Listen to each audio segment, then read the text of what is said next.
No, absolutely not. This is your worst idea yet. Do I need to remind you of the unwritten rule of acquisition, brother? Rule 0. What the Nagus wants, we acquire. Why me? Get an eliminator to do it. Get 50. You can afford it. You have connections with the Klingons. That and you're Rom's second most trusted Ferengi.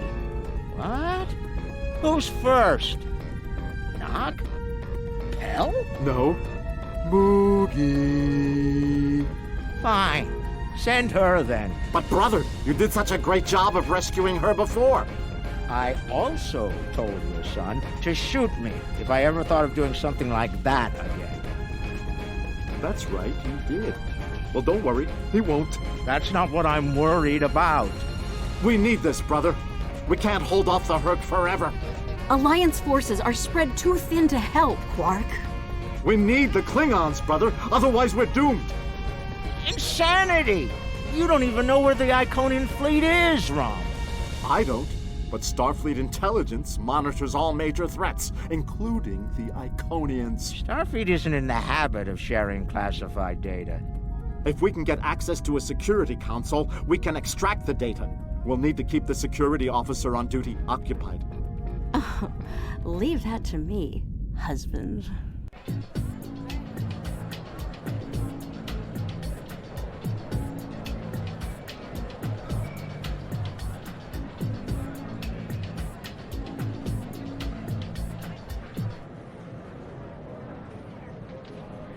All right, Lita. The security officer on duty is a creature of habit. Comes in on her break every day without fail. Your job is to keep her occupied so Rom can get what we need from the security console. Do what you need to do. Smile, laugh at her jokes, whatever it takes. Put those feminine wiles of yours to good use. Really, Quark? I'm not here to seduce your customers. You and I both know there's more than one way to work a mark. Whatever you say, just don't mess it up. She'll be here any minute now. You worry too much, Quark. I got this. Woo! It's your lucky day, officer. You're the 10 millionth customer here at Quark's. Congratulations! You've just won a free drink and a free spin at the Davo table. Quark, why don't you pour the lucky winner a drink? What'll it be, Constable? Oh, thanks. I'll take a nice Dractigino. I'm on duty. I can't stay too long, but I suppose I have enough time for a spin at the table. Lead the way.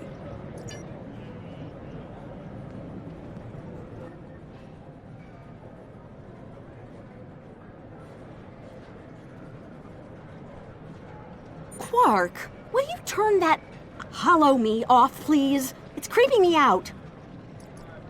This is why I like the Hollow Leader. She doesn't complain as much as the original. There. Happy? The free drink will get her to relax. And then some Dabo to keep her busy. One loss to remove suspicion.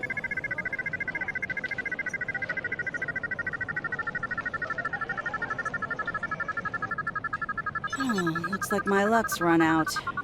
Oh well. Thanks for the drink and the spin. Better get back to my station. Whoa, whoa, don't be so hasty, friend. The law of averages is on your side here. Trust me. Have another spin on the house. What have you got to lose? Okay, you've convinced me. One more spin. Why not? And then a victory to reel her in.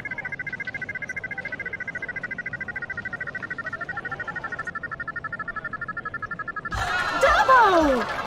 Nicely done. Those winnings are coming out of your cut, though.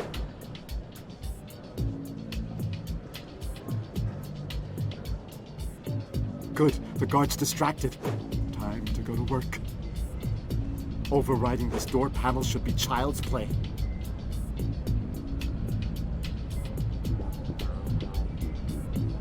This is the most secret maintenance panel. Chief O'Brien needed me to fix it once.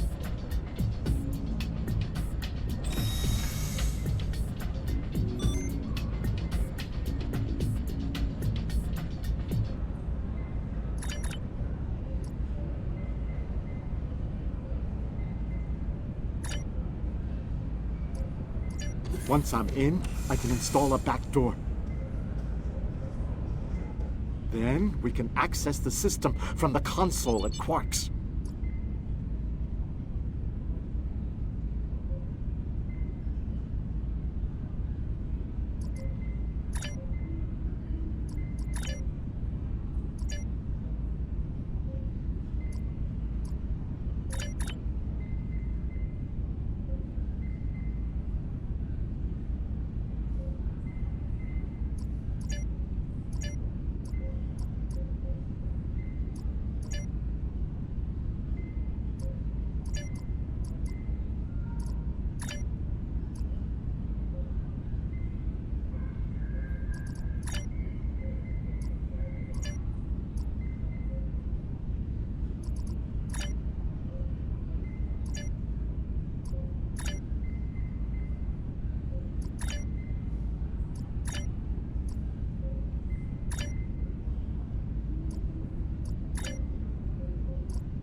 She's heading back, Rom. Get out of there!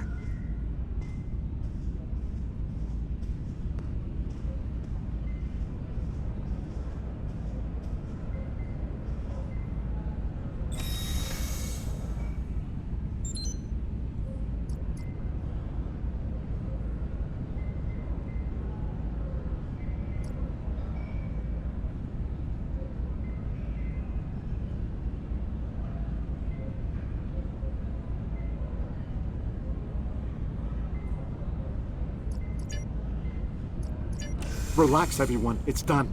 I'm on my way back. Try not to look conspicuous or guilty. Okay. Don't walk, run!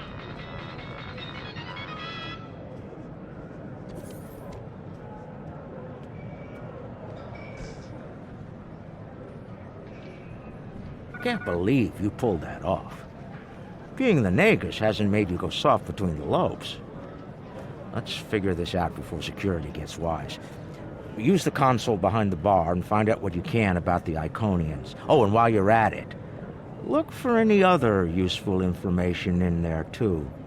Some of it could be valuable, you know. Relax, brother. I'll have these files cracked in no time. Starfleet encryption is good, but it's nothing compared to what we use in the Commerce Authority. That's actually difficult.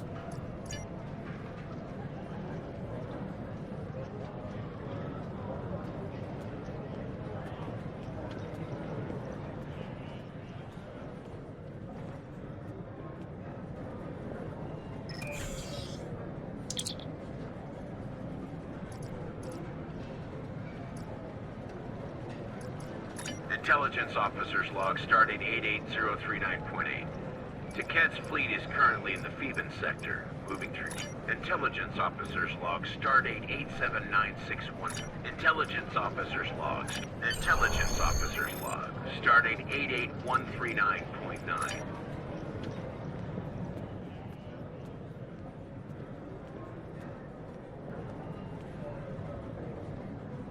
All right, Rom, a deal is a deal. You found the Iconian, so I guess it's my turn now.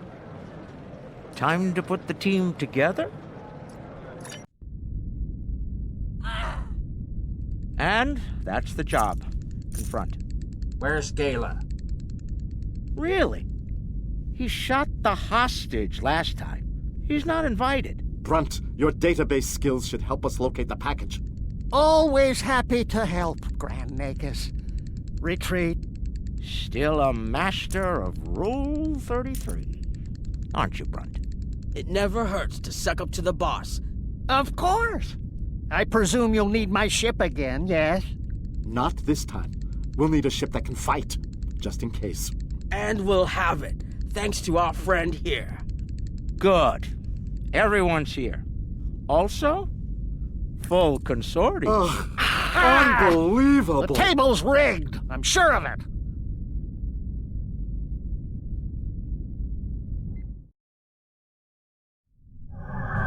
Here we are. The cloaking device I acquired from my cousin Gala is working like a charm. Keep an eye on it, though. I'd rather not attract the attention of the Iconians, or the Fakiri, for that matter. Looks like they're busy trying to blow each other to bits out there. Let's use that to our advantage. You see those Iconian sentry probes?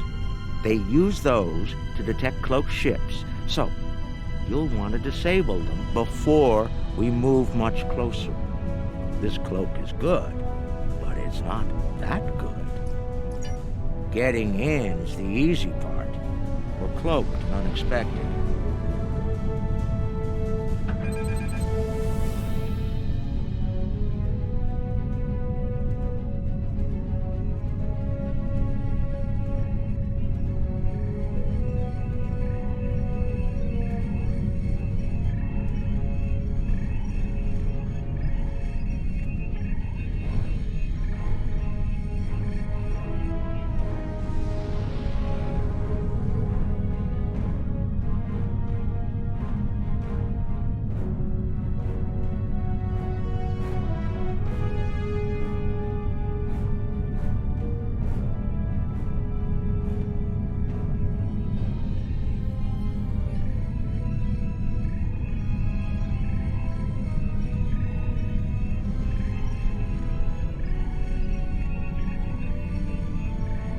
That should be enough to get to the flagship undetected.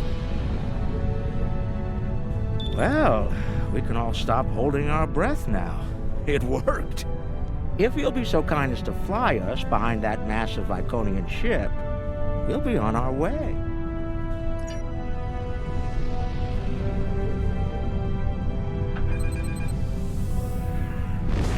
I'm looking forward to this. Almost there. Let's take it nice and easy.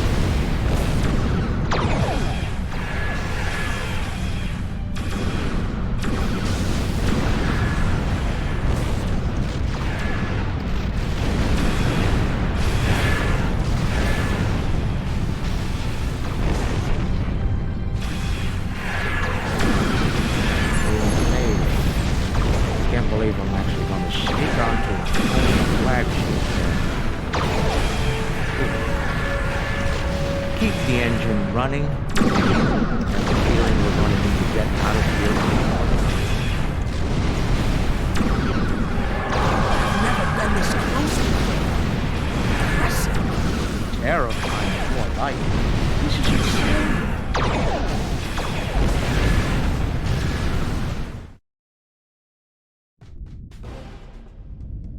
Nog, you're our engineer. Buy at 400 and sell at 5. It'll be up to you to disable the security systems, son. Right. I'm familiar with their tech from the war.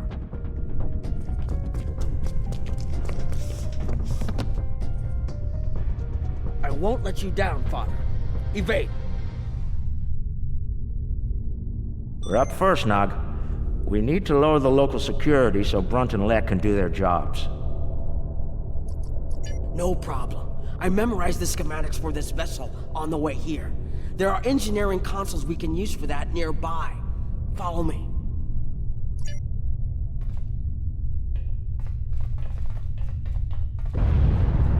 Head left here, Nog. I've studied Iconian systems. I can unlock these doors. Good. If I send We'll have any to disable appropriate security signals and to the door, engineering. I should be able to toggle the door locks. The good news is that my tricorder can get me the signal I need to send. The bad news is the Iconian systems only take trinary input. I think I see how the inputs work, so it shouldn't be too hard.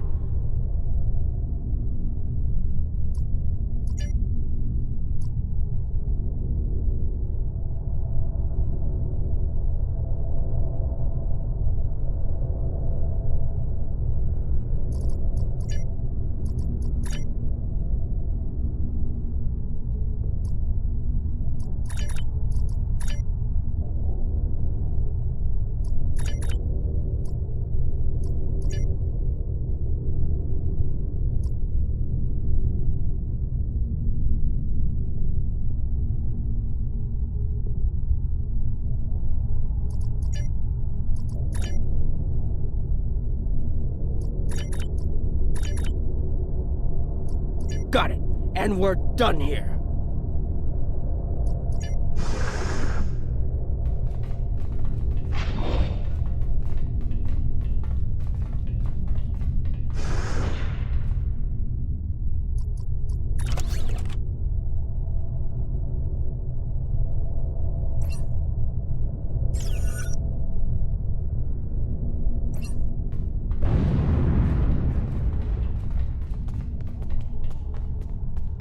Heralds!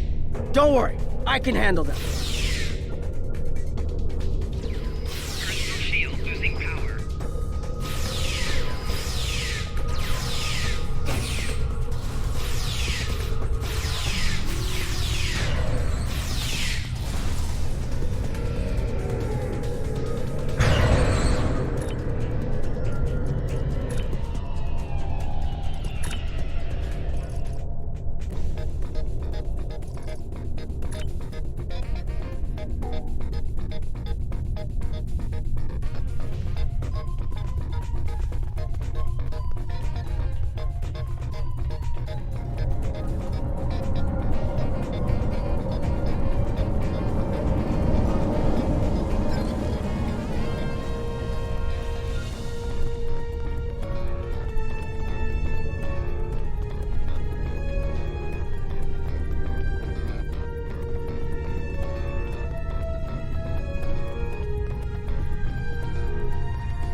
Enemy target on sensors.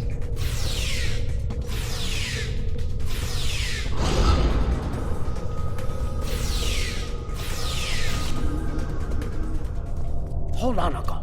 Something's coming. That looks like more than we can handle. Let Lek take care of it. He'll probably enjoy it. Think I can lock the door behind once it's gone. Great idea. Do that. Quickly! Head right here.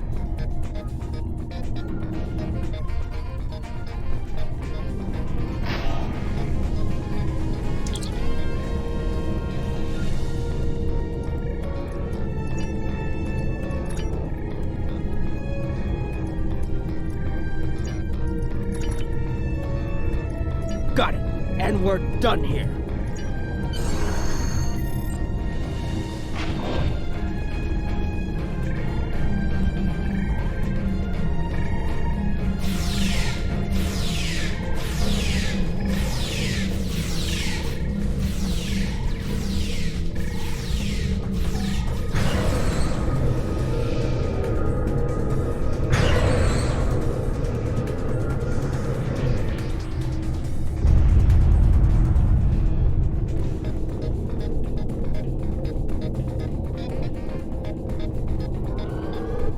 We've made it. This is main engineering.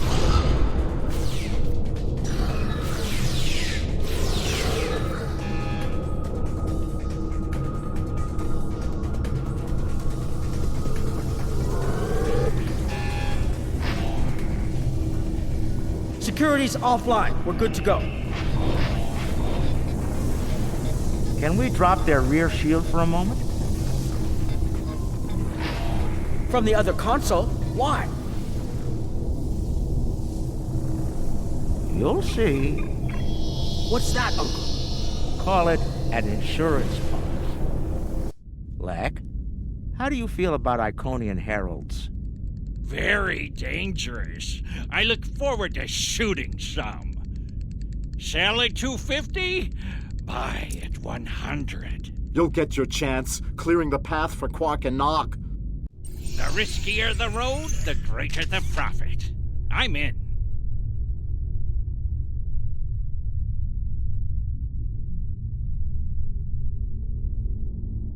Lek, Brunt, you're on.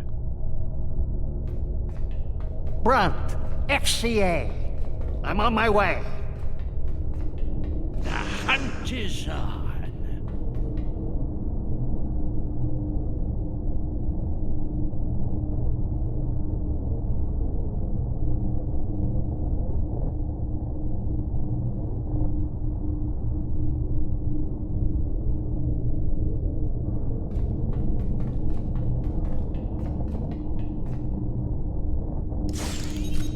Enemy target uncensored. Magnificent. Truly magnificent.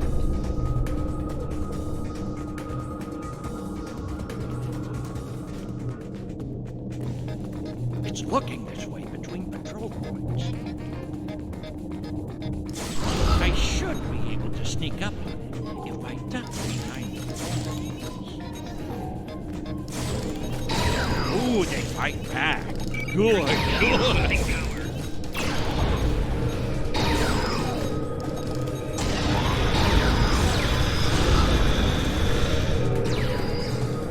Viking damage detected.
I bet I could make that console explode remotely.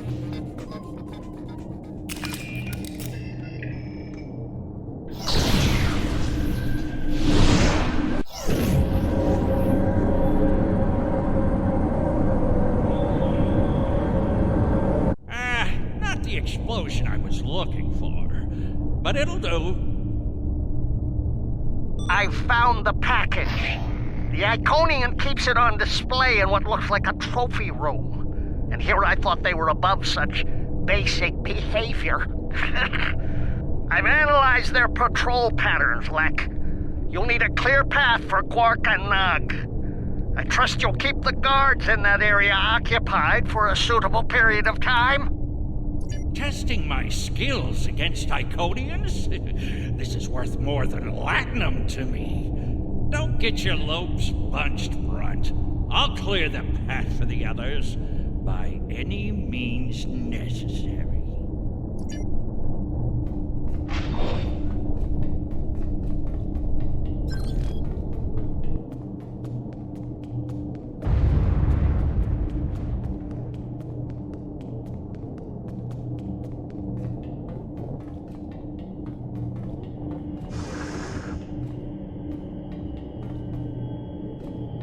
More enemies to the left, and another console.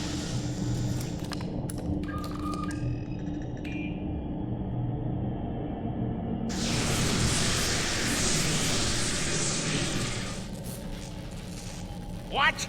Still no explosion? Ugh, ridiculous.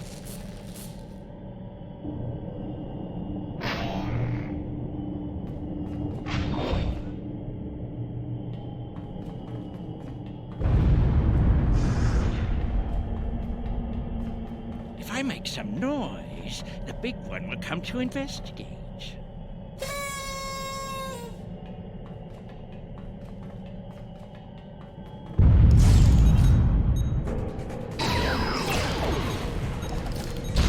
This isn't work. This is fun.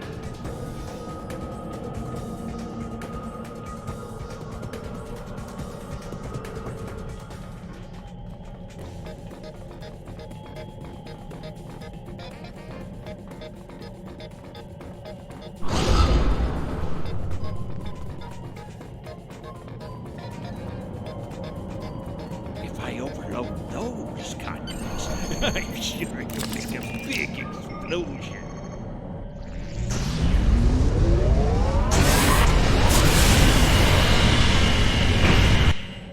Doesn't anything blow up around here? Lick the Quark. The path is clear. I'm detecting some nearby patrols.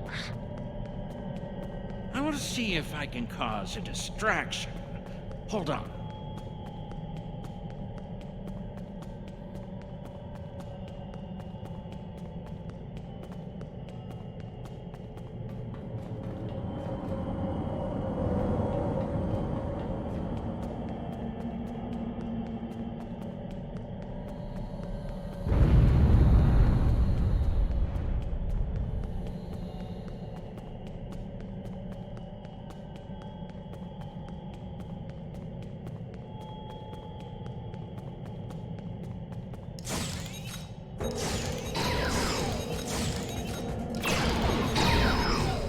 Personal shield losing power.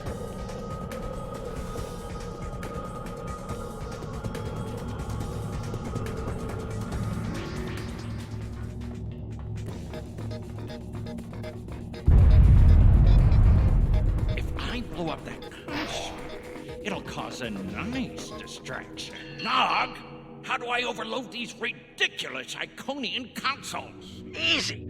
First you need to... Wait. How are you at trinary conversions? Never mind. I have a workaround.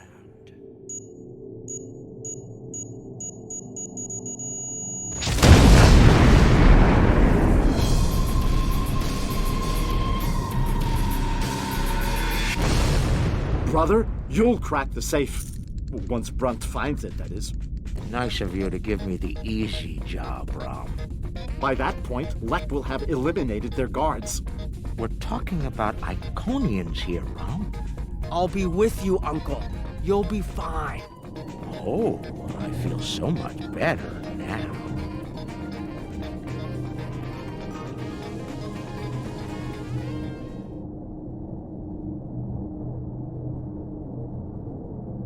Time for me to earn my share. Watch and learn. Don't worry, Uncle. I've got your back.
No, you were supposed to shoot me if I got pulled into another one of these. I thought you meant rescue operations.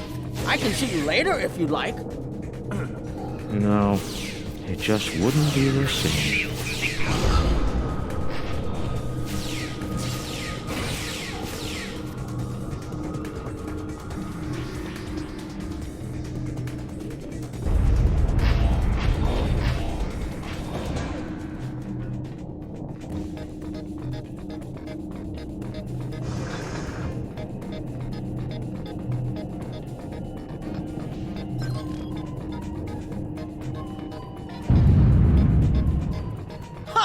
I'm impressed.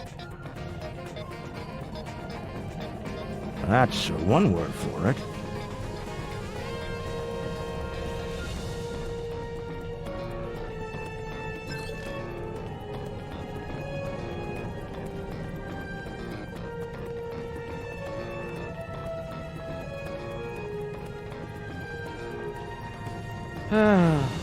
We left some guarding the trophy room. It's okay, Uncle. We can handle them.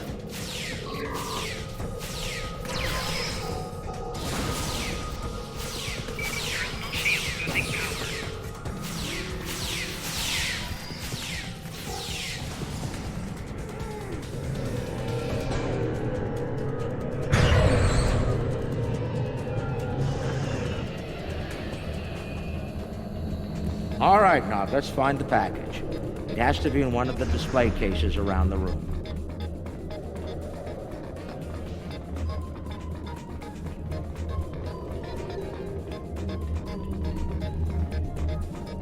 Looks like a secure treasure box. I wonder what's inside. It could be practically anything. Leave it to an Iconian to lock up a box of valuables and hoard it away. Well, not everyone is as good at opening locks as you, Uncle. Most people would need the appropriate key.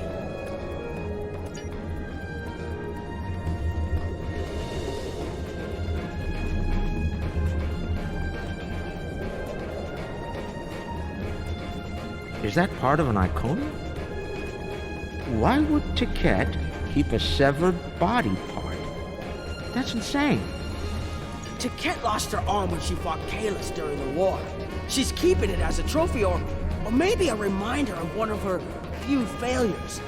I knew she was intense, but this is pretty ridiculous.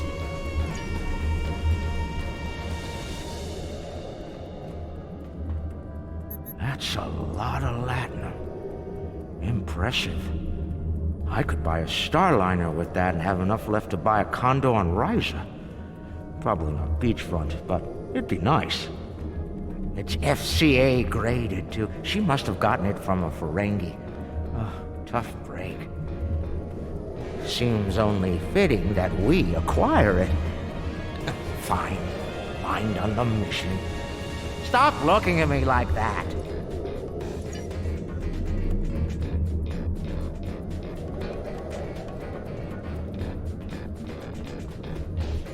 Amazing! That's a singularity. Tiquette must have taken it from a Romulan warbird. You could say it was the heart of that ship.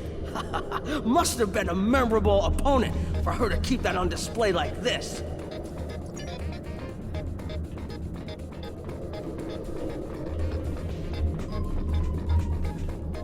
Ah, I've seen these statues on New Romulus.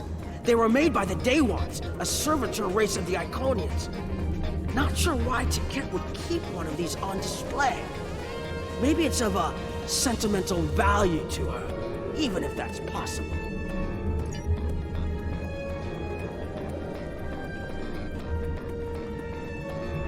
Seeing these reminds me of the Dominion War. A lot of those were sent back home to loved ones. Starfleet, Klingons, the Romulans, they all have their different rituals. Even the enemy cared for their dead.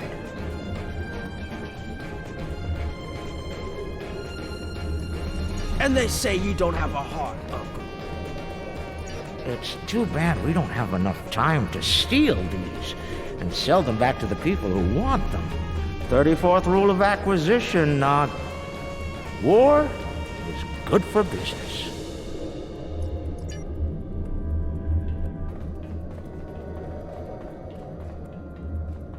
That's a bottle of prune juice. I'd recognize that color anywhere.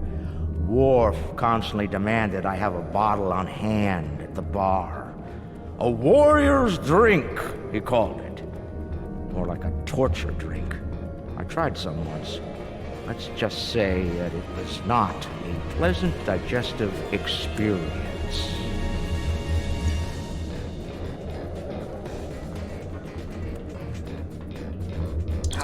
You know, I always told the top brass at the Corps of Engineers that making the party poppers look like weapons was a bad idea. Any officer who uses one of those instead of a real weapon is in for a bad day. I suspect that's how Taket got her hand on one of these balloons. Shame. Uncle, that looks like Captain Sisko's baseball. You don't think it's his, do you? I thought Jake took it with him. Do you remember when Sisko made us play baseball against the Vulcans? Mom wouldn't stop talking about it for weeks. Put a bunch of money into that new Interstellar League, too. Still can't believe he bought a professional team. The Ferenginar Liquidators. They're terrible. Got beat by the Cation Claws by a score of 18-4, and they were cheating!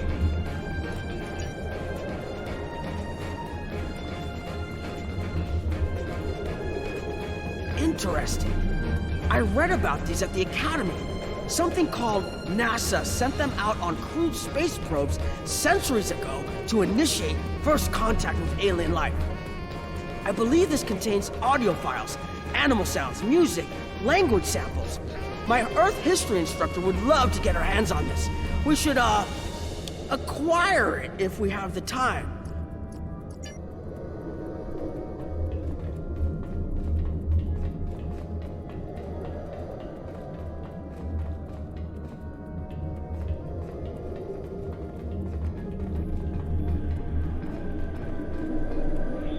Package located.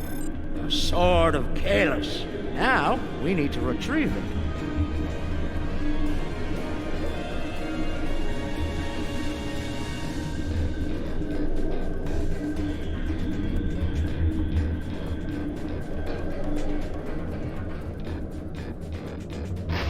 I can use this to bring the package from its display globe. I need to use the right frequencies, though.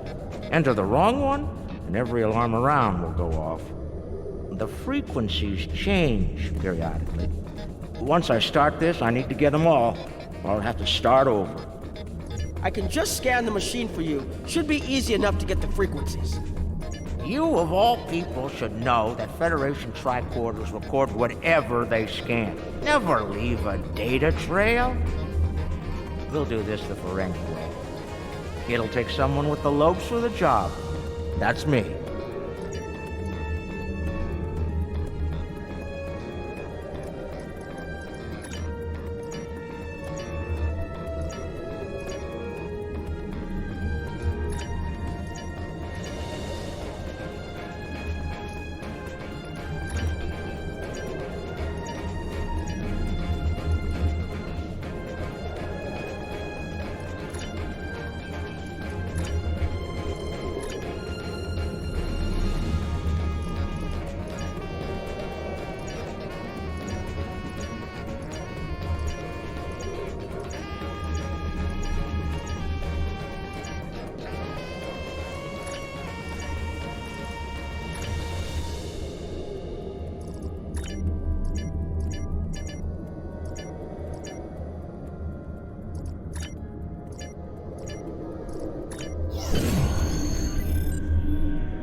Nicely done, Uncle!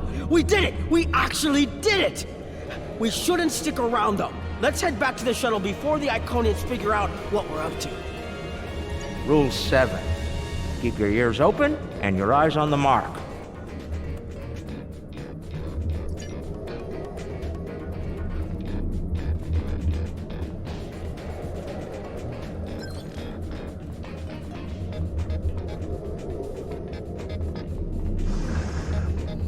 That's far enough. Well done, Quark. You actually managed to pull it off. I suppose I shouldn't be too surprised. You've a talent for larceny, after all. Time, however, is a factor. Hand it over now, or I'll shoot you both and take it from your cold, dead fingers. Are you out of your mind?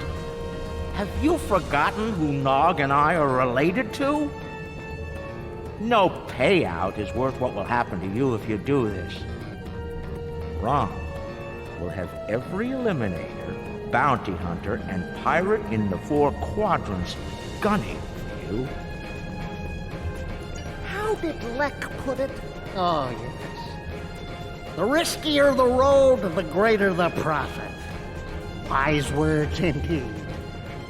The payout from this job will provide me with more than enough latinum to remove your idiot brother and take my rightful place as the Grand Nagus. I'm willing to give you a sporting chance, however. Hand over the package. You might be able to flee before that very angry Iconian arrives. Have it your way, Brunt. You're dumber than you look. If you think the crew of our ride won't be suspicious when you come back without us. They'll probably throw you in the brig on general principle. I know I would. Ah, but I won't be traveling with them, Quark. I've made other travel arrangements. Time's up. Hand it over, or prepare to meet the blessed exchequer. Ha! I'd pay a lot to witness that audit. Might even be worth dying for, just to hear you scream on your way to the vault of eternal destitution.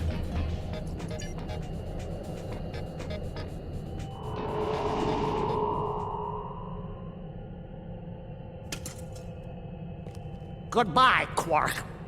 At last, goodbye!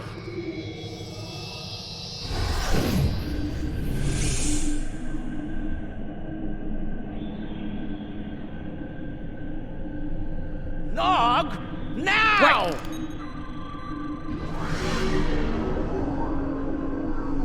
A force field? It will not stop me, Ferengi. Look a little closer. That's a chronoton field. You might make it through, but it's definitely going to hurt. A lot. Or we can talk like sensible, intelligent people. Your call. Very well. Speak.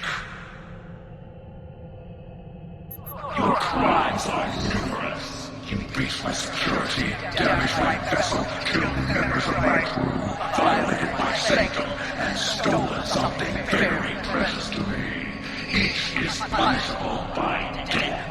Tell me, why should I purge you like the odious vermin you are? That's where you're wrong. I don't have anything of yours on me. Run a scan if you don't believe me. If anything, I was trying to stop the lunatic that did steal from you. I may be odious vermin, but I'm not stupid. Look, we should be working together to stop our mutual enemy instead of wasting time with this argument. There will be plenty of time to eliminate each and every one of you thrifty creatures. That field of yours will drop eventually, and then you will die. Your cohort will be tracked and ultimately killed. I will have my vengeance on you all soon enough. You're not entirely wrong, but I think you're going to have a much bigger problem to deal with in the very near future. Any moment now.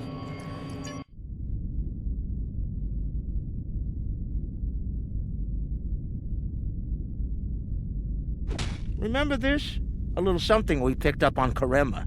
Keep it on your ship and beam it to our location when we give you the signal.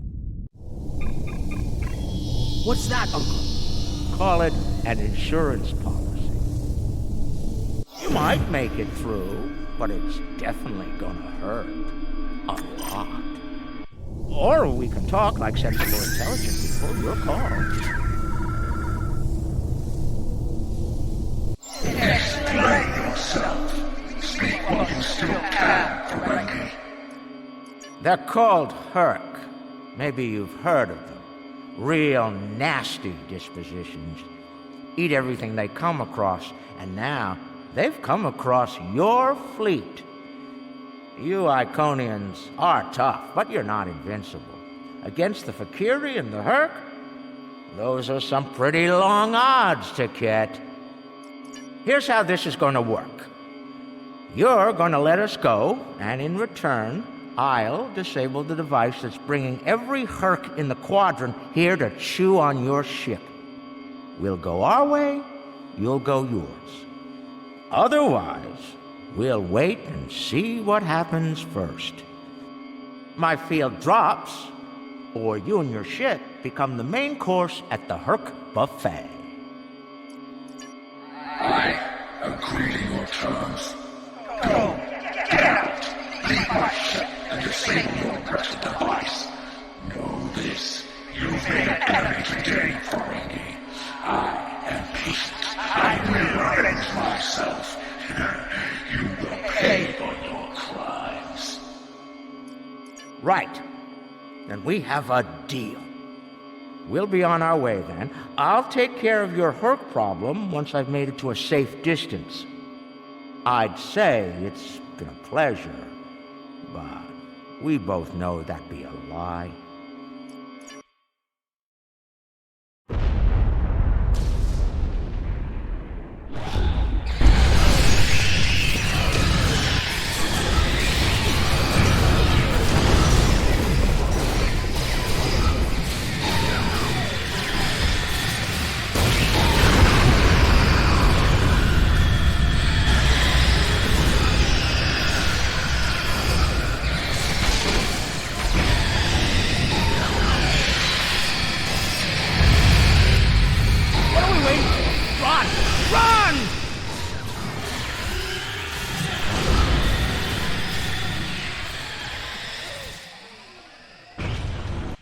We're almost there, but we lost the sword. We went through all of this, and for what? Quark to Modron. Is the package secured? Margarine here. You'll be happy to know the package is safe and sound. I beamed it to your ship a few minutes ago. I'm afraid Brunt is a little bruised, but these things happen. I'll keep him nice and sedated until we get back to the Alpha Quadrant. And Quark, be sure to let the Nagus know I held up my end of the bargain, won't you? I'll be sure to let him know, Modron. Quark out. Always have a backup plan, Nog. Especially when dealing with snakes like Brunt. Let's go. And look! The shuttle's right where we left it! Things are looking up for a change! Let's get out of here before Tiket changes her mind.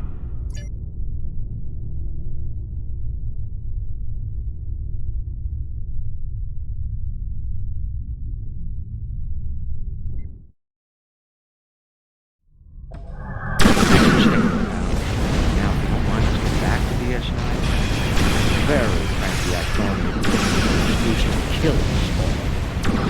Rather not give more. Thankfully, we'll be busy dealing with the Herc. Garrett's new toy works like a charm. You've got a problem. The cloaking device is acting up. If it goes down, every ship in the system will know we're here. I'll do what I can to keep it running, but we might need to fight our way out of here. The cloak's offline! Terrific. This is what I get for buying it from the alien. Don't worry, I'll be running it again. I just need a couple minutes.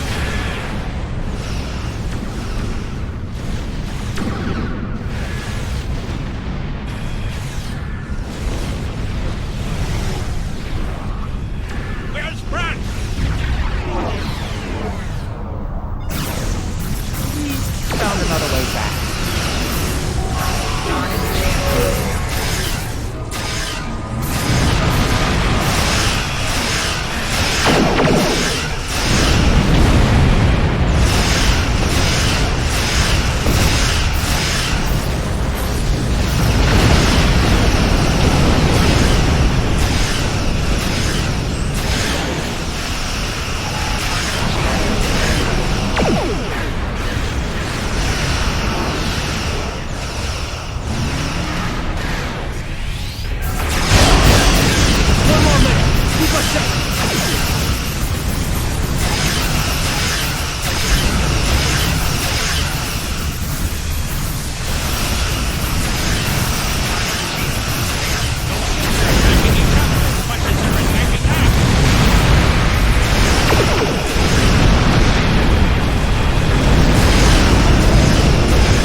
cloak's online again, and we're at a safe distance from the enemy. We can leave as soon as you're ready. I don't know about the rest of you, but I was ready to go the minute we warped into the system. And I'm doubly ready to go now. Not to tell you your business, but make it so, please.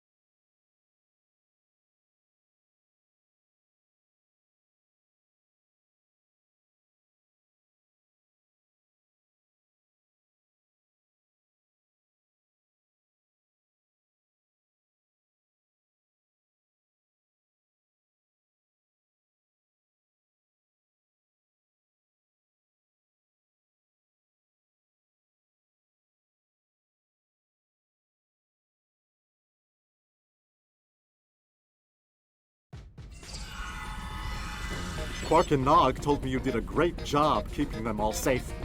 Thank you for bringing them back in one piece. The 6th rule of acquisition says, never allow family to stand in the way of opportunity. But what can I say? Family means a lot to me. Grunt is ambitious, but predictable. We expected him to betray us, and we capitalized on it. Grunt made life difficult for the Nausicans who worked for Madron. That was a painful decision. Ask Dr. Bashir about that if you're interested. Grunt made the mistake of dealing with someone more ambitious than he was. Madron came to me shortly after Grunt made him an offer, and I made Madron a counter-offer he couldn't refuse. I think I just came up with a new rule of acquisition. It's not smart to turn down a deal with the Grand Aegis. I'm pretty sure Madron would agree with that. There's something I'm curious about. The Herc stole the Sword of Kahless from the Klingons a long time ago, but no one seems to know why. They didn't eat it, so there must be something about it they valued, and we Ferengi are all about value. Perhaps the lab's sensors and equipment can tell us more.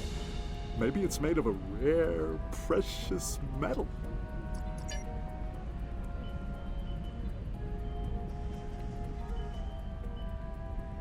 What can I do for you?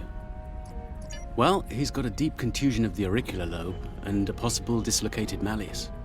Normally, in a Ferengi, either condition could be fatal, but it seems that whoever did this to our friend here knew exactly how to keep the damage just this side of lethal. Luckily for the patient, he'll live.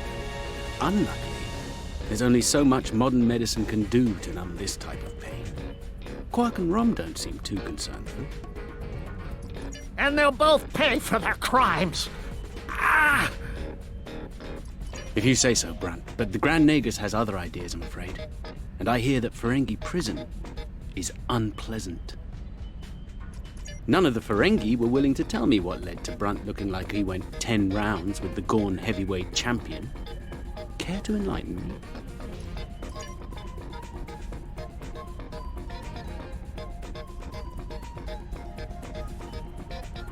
Based on the scans, that carapace was around for quite a long time before Kahless made a weapon out of it. The blade material is over 4,000 years old, where the story of Kahless is roughly only 1,600 years old.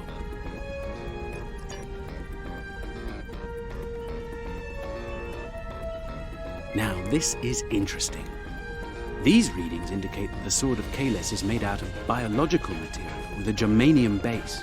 I'll need to run more tests to be certain, but I believe the weapon was fashioned out of a Herc carapace. This may explain their interest in it.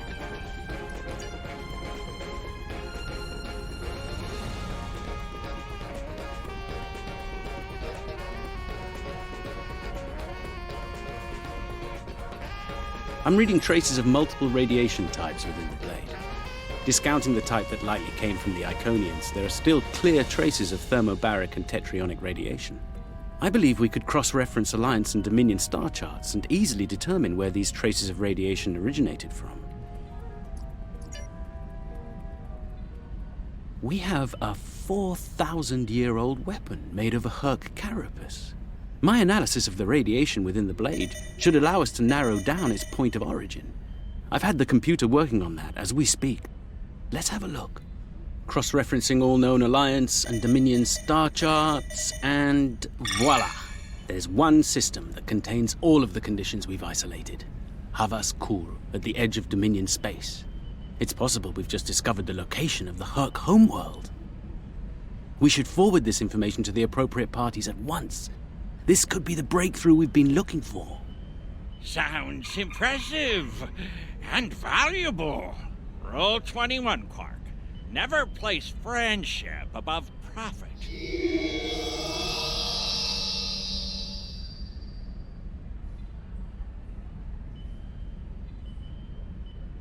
Unbelievable!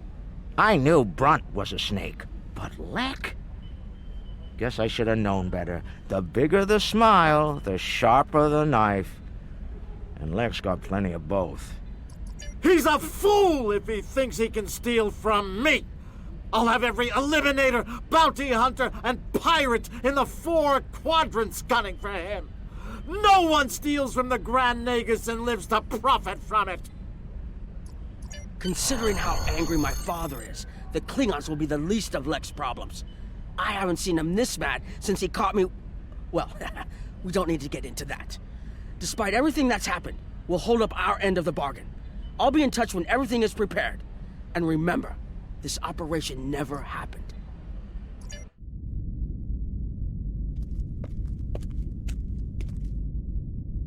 Think they bought it?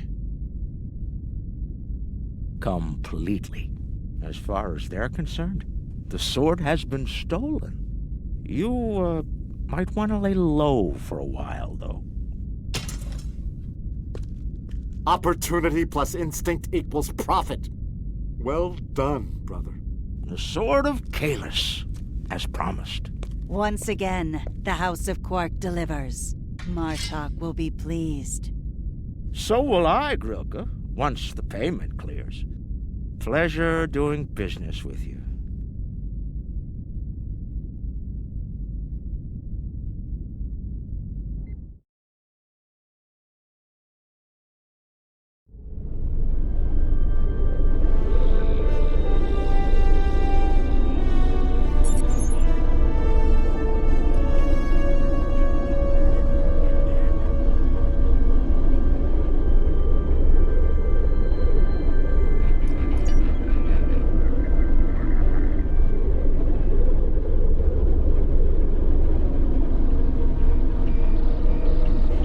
Researchers led by my friend Dr. Bashir have isolated several fascinating aspects of Herc biology.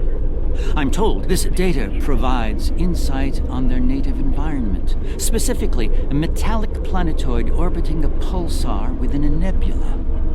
There's one system that meets these requirements, Havas Kul in the Gamma Quadrant. I'm going there to investigate along with Captain Kira in the Defiant.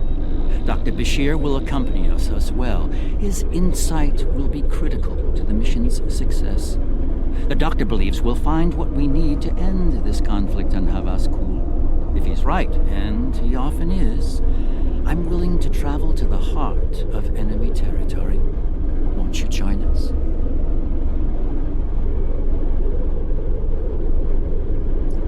Be seeing you.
I have to say, the survey reports on this system really don't do it justice.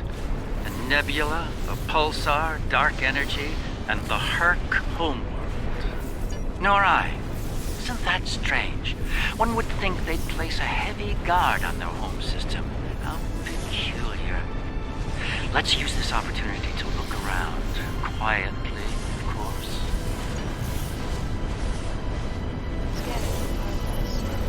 We're reading a number of interesting phenomena, despite interference from the nebula. Let's see. Plethora of heavy metallic compounds. A hotbed of tetryon and thermobaric energy throughout the nebula. A fitting birthplace for a future star. There's a moon nearby. Preliminary scans aren't showing much, but it's just the kind of place the Herc could be using to hide a base. Or a fleet. I'd like to take a closer look.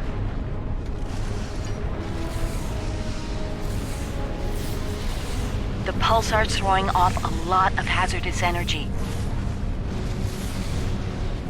Most astute, Captain. Let's make the appropriate shield adjustments.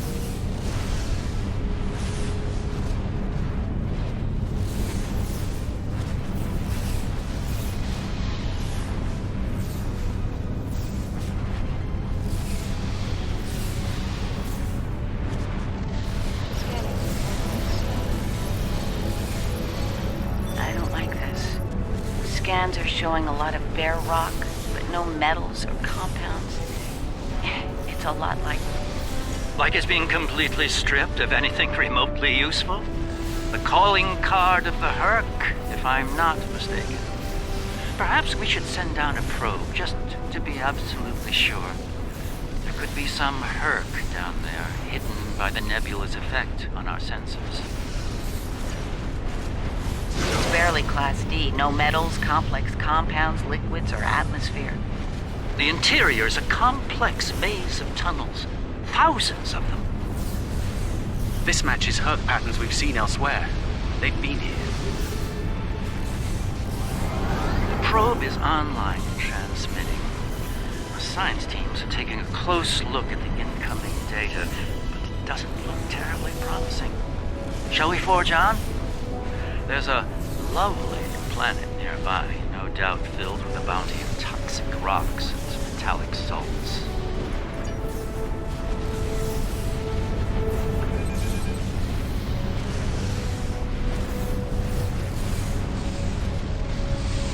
Entering scanning range now.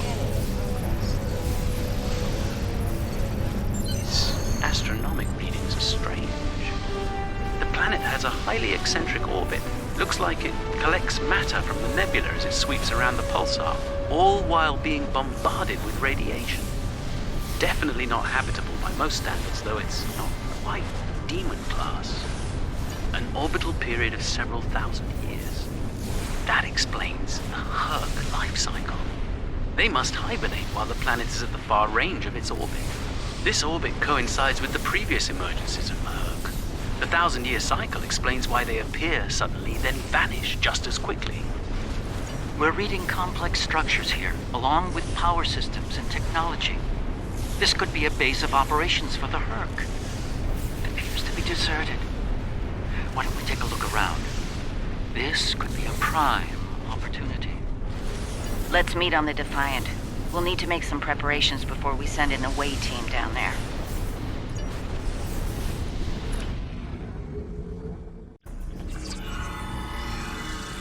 I've sent a team down to establish a secure zone. They're ready for you, but you'll want to put on an EV suit before you beam down. We have some in that container for you to use. Once you're suited up, we'll beam you down to the secure zone. It's just below the planet's surface in a large cavern area.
I should have a habitation area set up soon.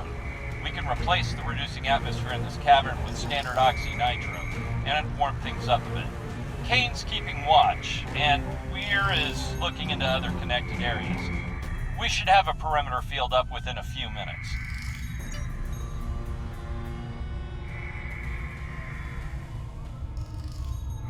We're getting a lot of background radiation and some wild magnetic fields. It's like the pulsar and the nebula are supercharging the metallic crystal compounds here. The environment's very different from anything we'd consider a habitable planet. Explains why the Herc are so alien. Quite a treasure for a geologist like myself.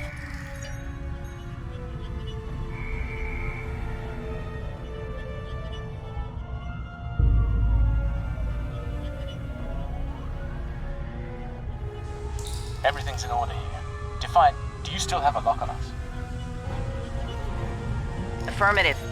If you need transport, there may be a slight delay due to pulsar emissions. I'm getting something odd on my tricorder.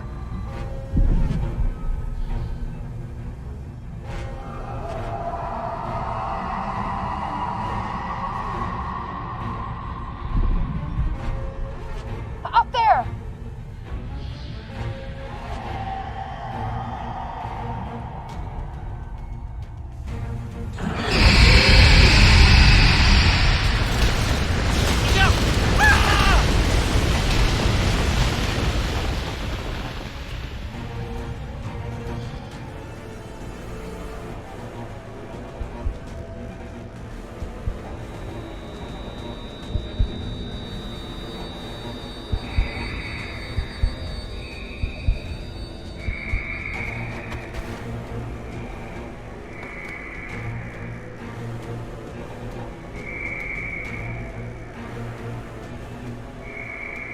Glad you're still with us. Whatever that was must have left you for dead. I'd get moving in case it comes back to make sure. Looks like you're in a series of tunnels that connect to a larger cavern. Garrick and Bashir are close to your position. They're moving into a large open chamber. Try to make your way to them. Be careful. Some of the crystal formations down there are emitting intense amounts of energy. We can't lock onto anyone with transporters, and the others are reporting the directed energy weapons won't work. This is Bashir. Garrick and I are alive, but we're a little lost.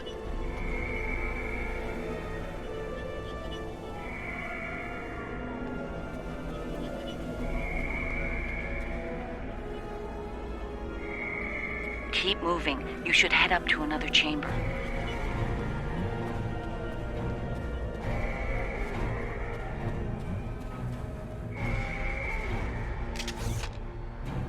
The creature's in a passage near your location. Stay sharp. Garrick and I are moving into a very large, oblong chamber. And here I was, hoping those cozy, cramped little tunnels would make... Looks like the door to the next chamber is locked. Those readings you're getting from that crystal node are interesting. It's generating a localized magnetic field. Manipulating that field could cause a response similar to pushing a button or flicking a switch. I wonder, do you think Herc can sense magnetic fields similar to sharks on Earth? Yes, of course, I think you'll find a way to manipulate that magnetic field to open the door. The morphogenic crystals are probably the keys, so look for one nearby that has a similar output to the door node.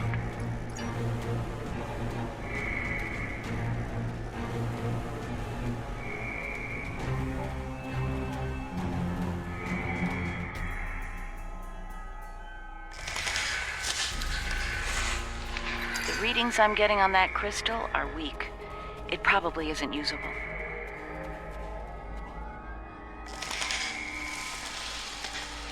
That one's got an odd harmonic. Doesn't seem to match the rest. That's the one you need. Use it to open that door.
There's a deep crevice ahead of you. See if you can get across.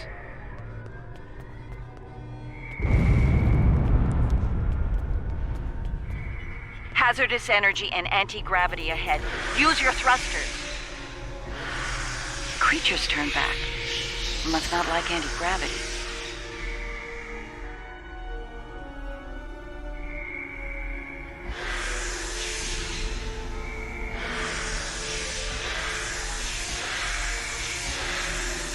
Slow and steady, don't get lost. Try to head up when you can. Garrick and I have a breathable atmosphere here. Everyone, try and reach our location. Williams here. I'm stuck in some kind of tunnel maze. Receiving your transmission. Not sure how to get out. Ishimura here. My nav system's useless. I'll keep trying to find you all. In there. The short version, the Herc used to be a peaceful species. There's talk of a great betrayal, some kind of epidemic. Then the entries just turn into gibberish.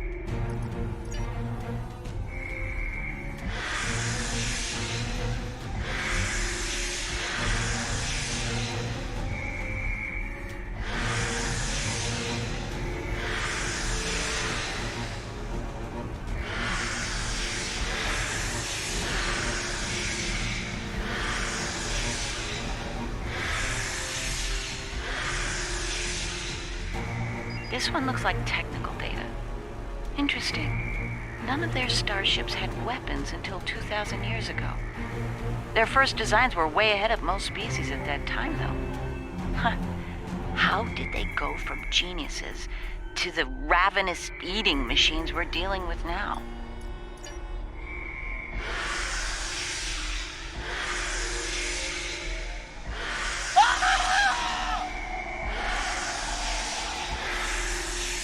Kane, report.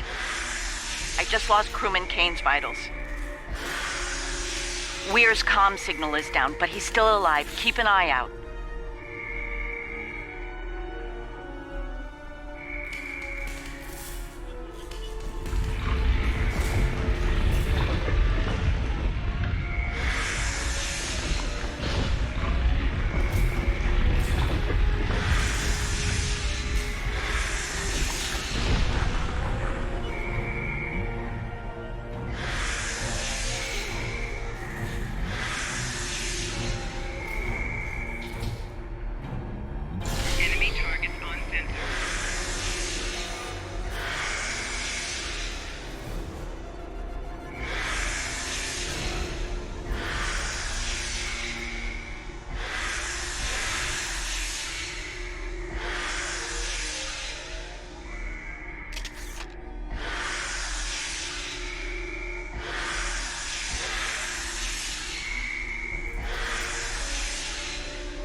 Bashir and Garrick are just past this chamber.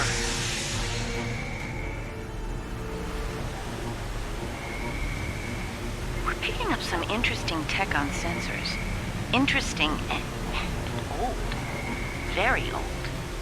Most of it predates the Federation by several centuries. Are you reading those energy patterns on the other side of that opening? They're far more intricate than the others we've seen. We think there's some kind of ship ahead of you. It shows signs of damage. You might be in some sort of dry dock or repair facility. Interesting. There are large gaps in tech level between each section of the facility. It's as if the Herc learn as they hibernate. They wake up with 1,000 years of advancements at hand and get ready to work.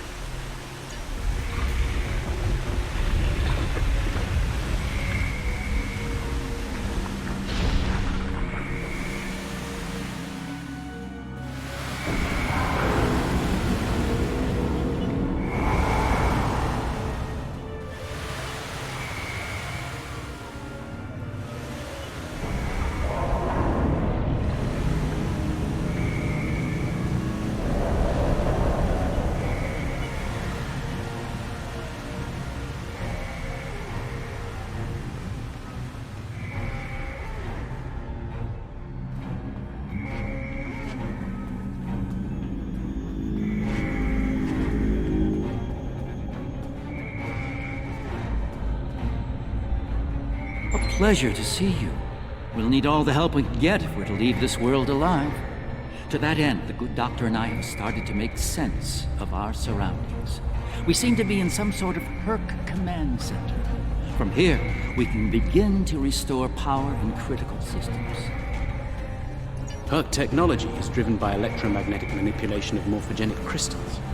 Doors, life support, everything, even their central computer. If we can find the right crystals, I can bring things back online. We can look for information on Herc biology within their data system. We might even find a cure here. I found a little information. This planet used to be rich in a type of fungus. It thrived in the harshest of environments, even areas high in pulsar radiation. It used to be a staple of the Herc diet until it disappeared from the ecosystem. Without it, the Herc began to suffer from a severe type of malnutrition. It led to a number of neurological disorders, many of which we've seen firsthand. Based on these readings, there should be more data storage units in the tunnels beyond this chamber. They're the ones by the door with the blue glow rods. One more thing. Some parts of the tunnels still have malfunctioning gravity systems. You should be able to navigate through them, but the energy fields in there will nullify your weapons, so be careful.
about to leave when... No! No! What's going on? Ishimura's vitals just flatlined.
It moved away from you and shrouded itself.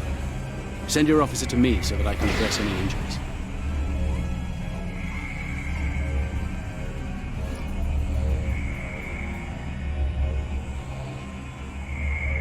That covers the first peaceful meeting between the Herc and the Founders over 3,000 years ago. One of your officers has arrived here.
It moved away from you and shrouded itself. Send your officer to me so that I can address any injuries.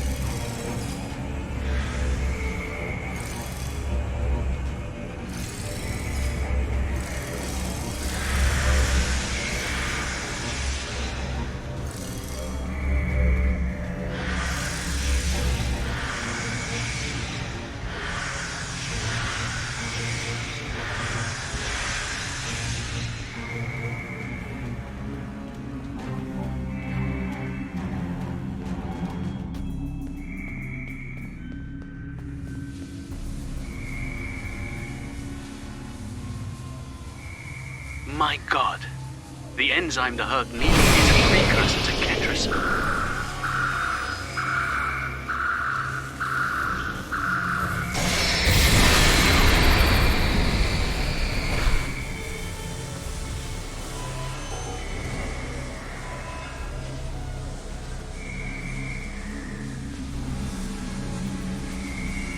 Enemy targets on sensor.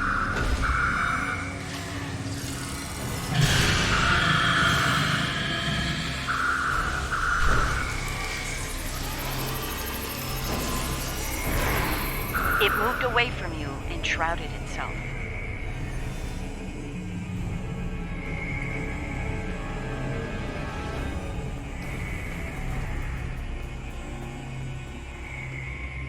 One of your officers has arrived here.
You're a sight for sore eyes. Let's get out of here before... William!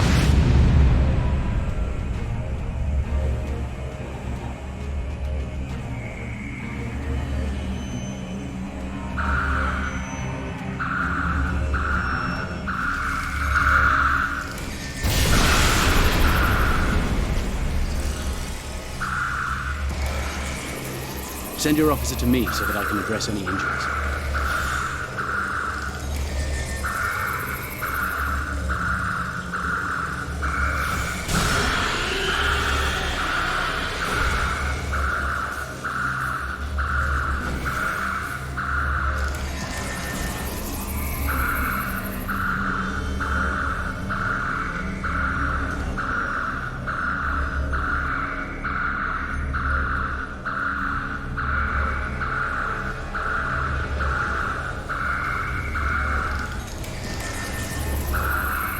It moved away from you and shrouded itself.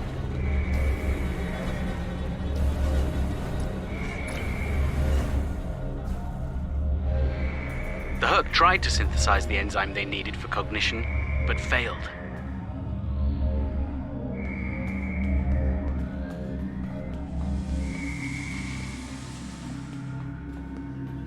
One of your officers has arrived here.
Nicely done. We should be able to translate Herc data files and run a detailed analysis of them at a greatly accelerated rate. I have a good friend in Starfleet engineering that would love to spend some time with this technology. The Herc have made some remarkable advances in their time. The first results are in. Excellent. I have access to a few critical systems, including gravity and power generation. Bringing them online now. That should make things go a little smoother. I'm getting some historical records now, but give me a moment to process them. This is not good. It's a record of the fall of the Herc civilization at the hands of the Dominion. For some reason, the Dominion removed the fungus from the ecosystem during the Herc hibernation cycle. Military conquest, most likely. This is what drove the Herc to madness.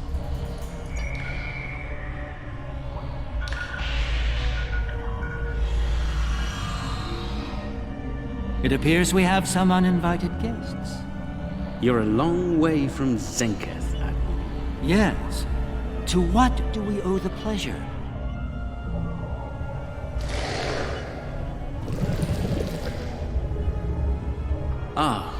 Traveling incognito? One of her many covert identities, I suspect. This expedition of yours has gone on long enough. Touched a nerve, have we? You found a secret I've kept for millennia. Something I've kept from Odo and the Great Link. The origin of the Herc infestation. And you're rolling it. I needed soldiers to realize my dream of dominion. Enforcers willing to obey without question. Physically, the Herc were perfect candidates, but their peaceful, free-thinking nature was an obstacle. In studying the Herc biology, I found the key to their loyalty. The Ketracel precursor? Yes, I extracted it from their ecosystem. They had no choice, obey or die. I take it things didn't go according to plan. No, they became savage, incoherent, volatile. With each cycle, the swarm grew larger, wilder. My ability to control them diminished. All I could do was point them in the direction of my enemies. I would let them rampage and await their eventual hibernation. Cry havoc and let slip the dogs of war. They were a failure, but they provided a gift. Ketracel, the gift that led to a more successful endeavor. The Gem Hadar. I think I've heard enough. I knew you were involved in this somehow. You built an empire on slavery, and now it's all falling apart. When the Alliance learns about this... But they won't. None of you are leaving this world alive. You would kill another founder? There were other founders who knew the truth once, like you. They did not want a dominion built on the backs of slaves. They tried to depose me, to expose the truth to the link. They failed, and paid for their lack of vision. All of you against the wall. Odo, this is getting out of hand. Stop this now. No, Odo. This is bigger than you. Bigger than us. The Dominion must endure. I'm afraid I can't allow that. What now? You forced my hand. This is a modification of your own Herc lure. As we speak, every Herc in the Quadrant is homing in on the signal. And you're calling them here? To their homeworld? On the contrary, madam. I'm calling them to the Founder homeworld. Your chickens, as the humans say, are coming home to roost. Insanity! We will...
That's our cue.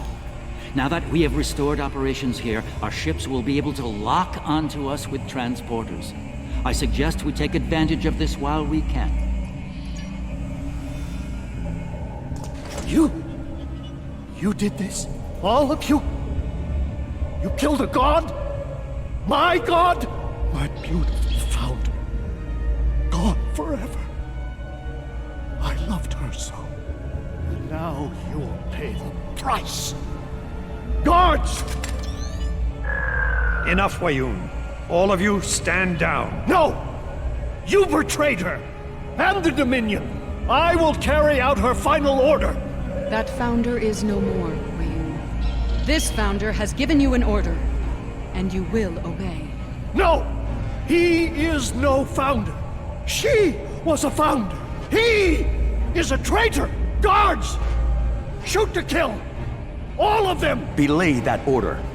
What? We do not serve you, Vorta. Where this founder leads, we will follow. Thank you, my friend. Fine.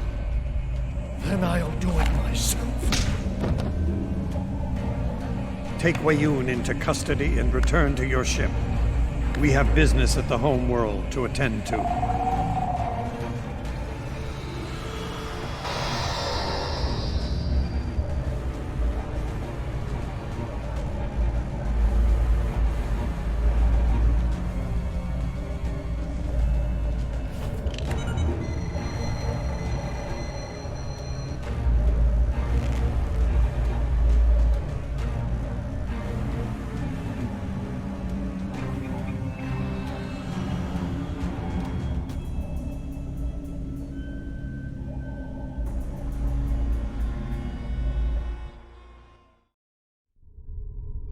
Tell me, was it part of your plan to draw every Herc in the sector to this system, Garrick? Because if it was, it worked with flying colors. We need to get out of here and fast. Our only hope is to punch a hole through the swarm so we can go to warp. Try to hold them off. See if I can arrange the distraction.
departed for the Founder homeworld. It will take them some time to reach it, even at maximum warp. We should make the most of that time and bring an end to this madness. The information that the good doctor found should do just that. For now, let's return to our respective fleets and prepare for the next and hopefully final steps of this journey. Thanks to Garrick, my homeworld is under siege.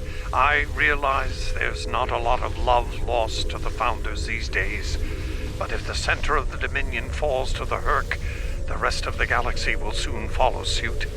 If you're willing to stand with us one last time, assemble your forces and rendezvous with my fleet in the Gamma Quadrant. I hope to see you there before it's too late for all of us.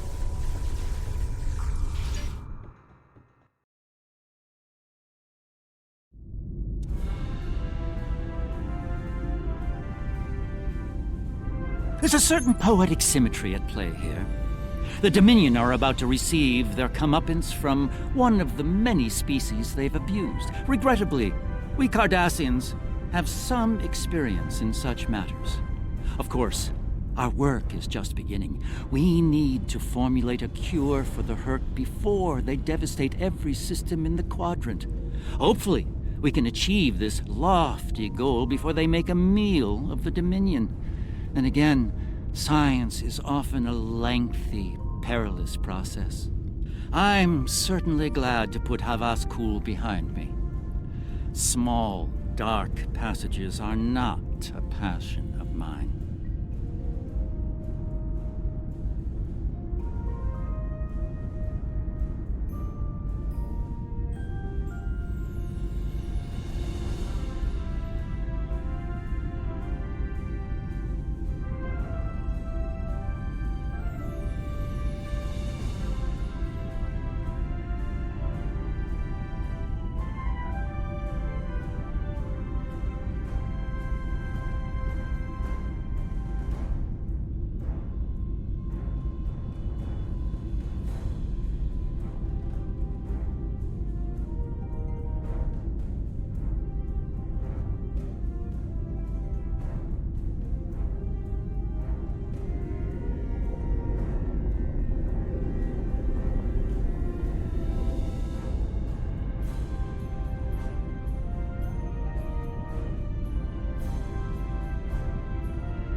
Empersa, the homeworld of the Founders, is under attack by the Herc.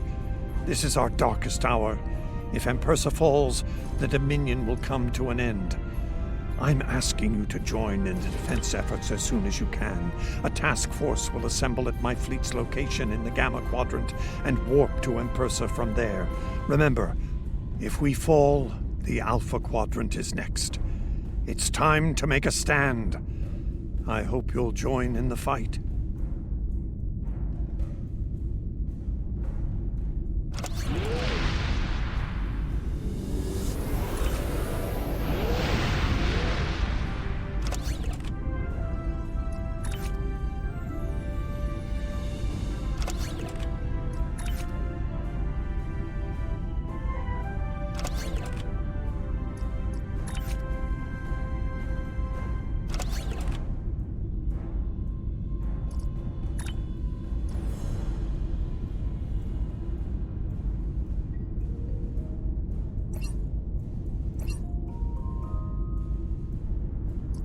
If you'll excuse me.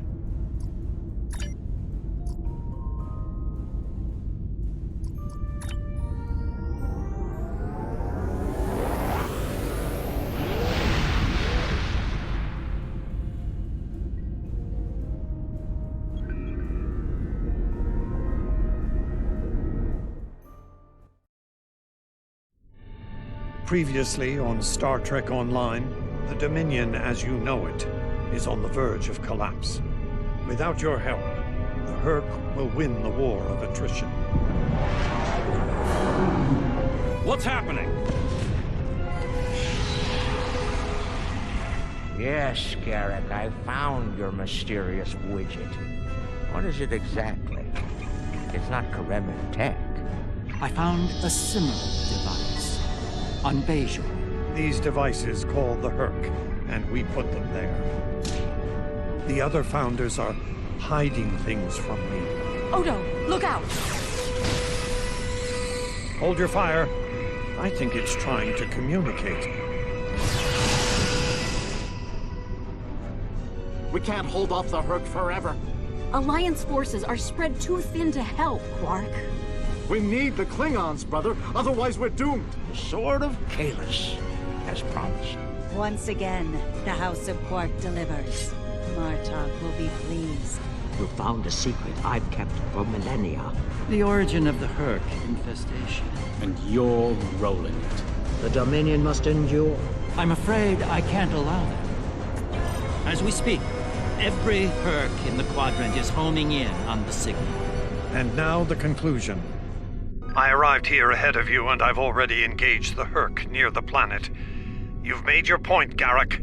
Deactivate the Herc lure device you placed on the homeworld before this gets out of hand. I'm afraid that's the problem, Ambassador. I deactivated it several minutes ago. Then why are the Hercs still attacking? Don't play games with me here, Garrick. I'm warning you. Perhaps they're still attacking due to a deep hatred of your people. After all, the Founders are directly responsible for their state of mind, body, and soul. I can't say I blame them for... Enough! Both of you. We don't have time for this. There's bigger problems to deal with here, starting with that swarm of Herc vessels nearby. Agreed. My fleet is already engaged near the planet, but Herc reinforcements keep arriving. Try to punch through the swarms so we can join up. We may be needing your solution to this problem soon, Doctor. Yes, fuel's available. Attacking the fashion. Some might argue against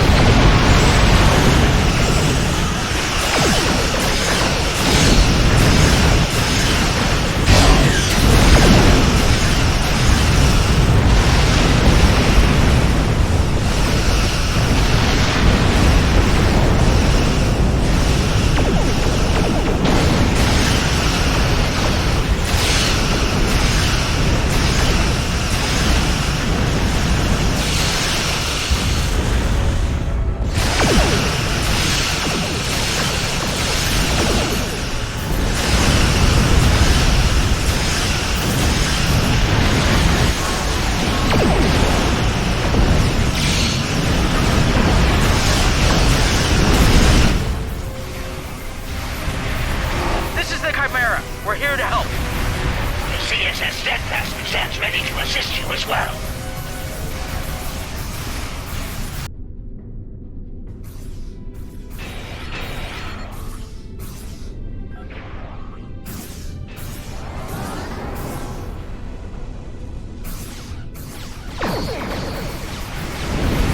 My ship won't last much longer.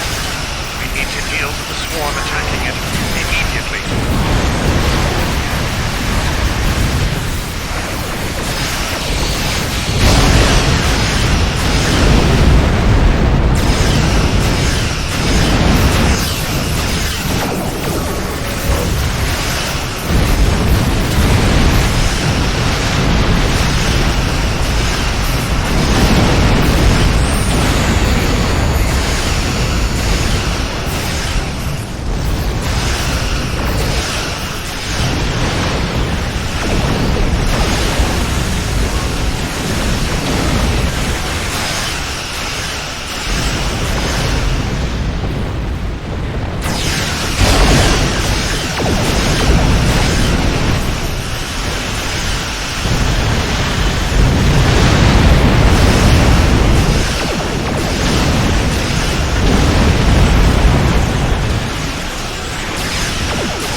Well done.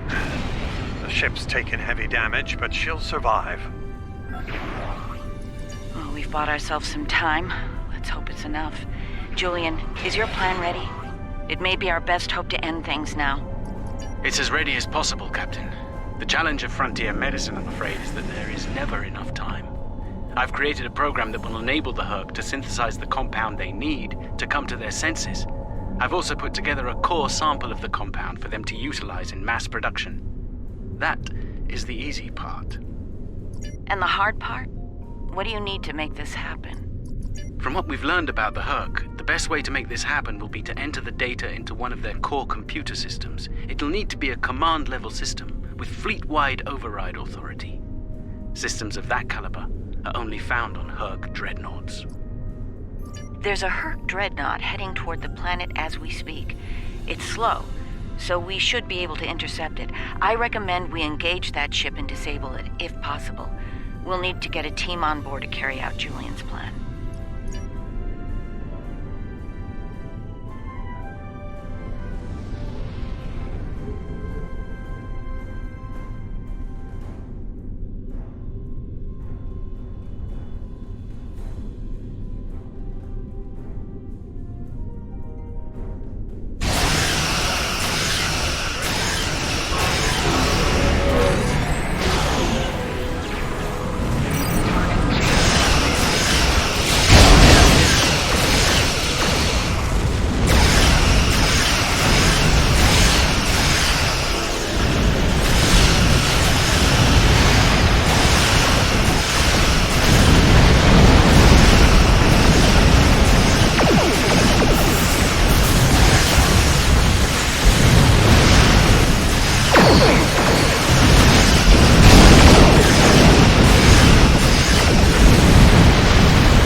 I'll send some of my best. Dukan Rex will lead a Jem'Hadar away team, while Loris will assist Dr. Bashir. Right. Let's get the away teams on that dreadnought before it calls for backup. Loris and I have all we need. We're ready to beam over when you are.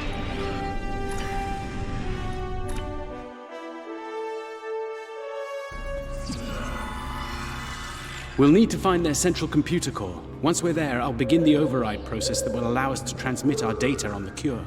When that's done, we can instruct each ship in their fleet to replicate the cure and distribute it to every Herc on board. Of course, we need to reach the command center in one piece to do so.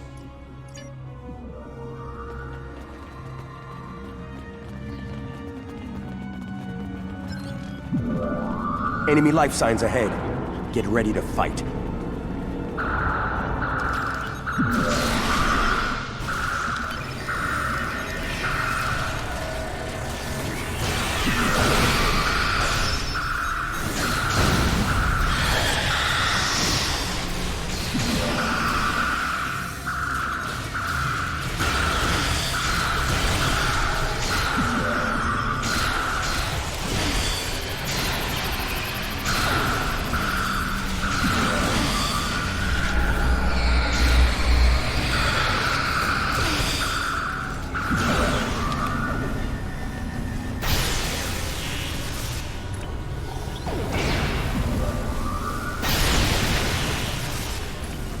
Proceed with caution.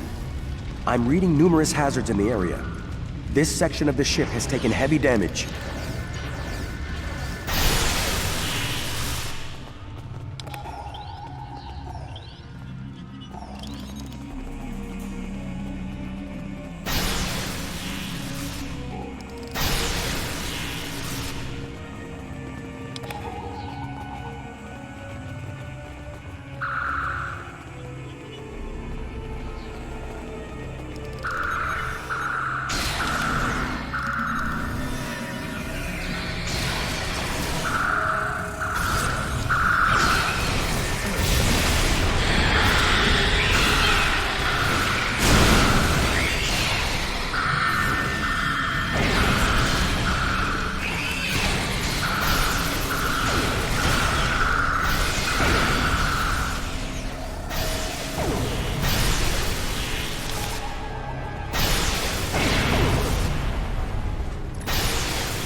Excellent work. It's time for Loris and I to finish this. Keep your weapons handy, however. We're breaking into a secure computer system. The Herc are bound to take offense. Keep them busy while we do our work, or this will be a wasted trip.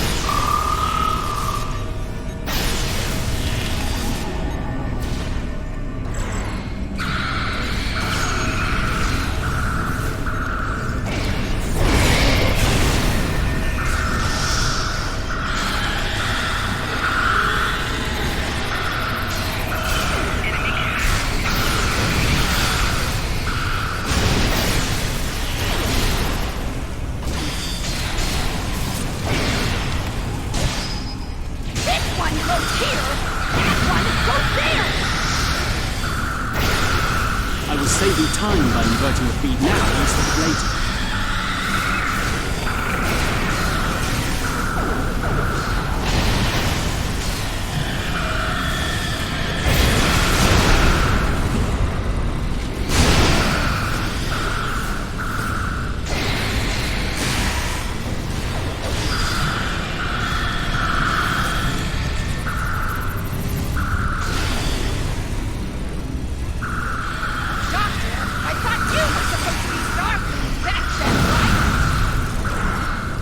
I wouldn't even be in Starfleet anymore if it weren't for this Herc nonsense.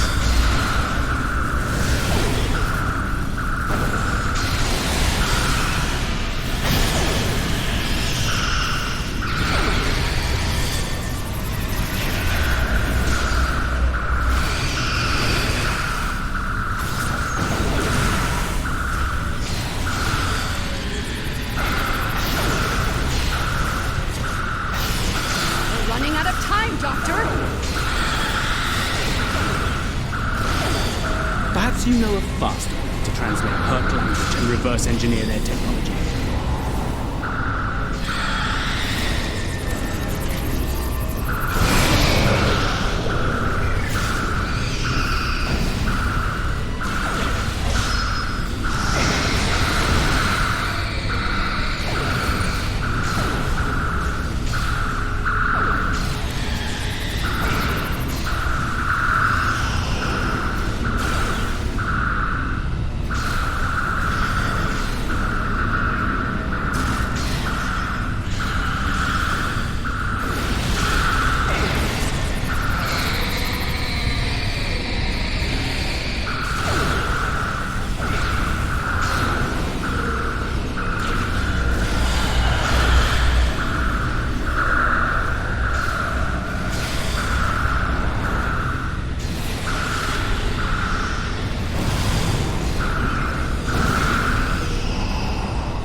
Almost ready here. The system needs the physical samples of the cure for final analysis and processing. Shall I proceed?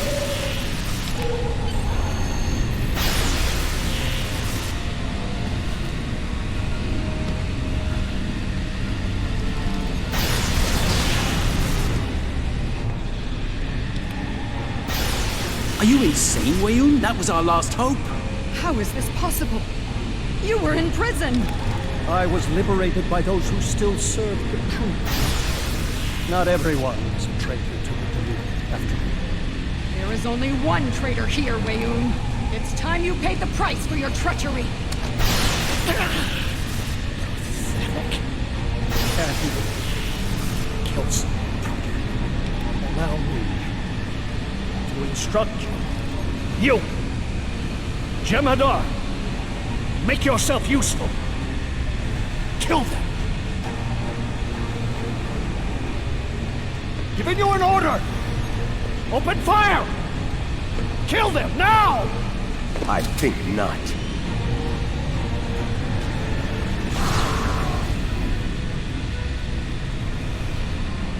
He's gone. And not a moment too soon. Bashir to command. Everyone, we have a problem.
That Herc fleet is about to attack our position. We need to give the Doctor the time he needs to transmit data on the cure.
Brilliant observation, Quark. What do you want? Forgive my brother, Odo. We're here to help. The Ferengi cavalry? I thought I'd seen everything. Oh, the best is yet to come, Odo. Say hello to my dangerous friends. Well, Quark, we're waiting. Ron, where are they? Lose something? Like your nerve, perhaps? Long ago, Takuvma, the Unforgettable, lit the beacon of Kahless to restore glory to the Empire. Today, a new torchbearer, Worf, son of Moog, does the same. United, we now go to fight the enemy of our ancestors. Today, we will fight the Herc I now hold the weapon they fear most. The sword of Kalis has been returned to us. Join me now in honorable combat. Show the Herc what it truly means to be Klingon. For Kalis, for the Empire, Kapla!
The arrival of the Klingons has given us more time in space, but the situation on the surface is dire.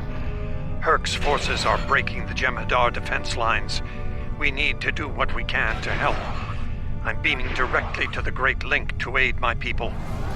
The time has come. The Herc mean to ravage everything in their path. We will not allow it. We will stand against them, as Kalis once stood, defiant and proud. Fight well, and if need be, die well. Kapla!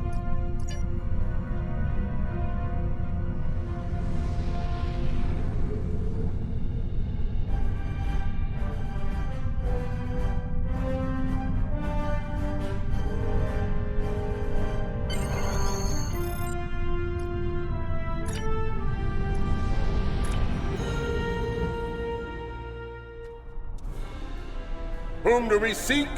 Kalis! How do we find him? Together! Kalis, give us light to see forever! Will he hide from us always? Never!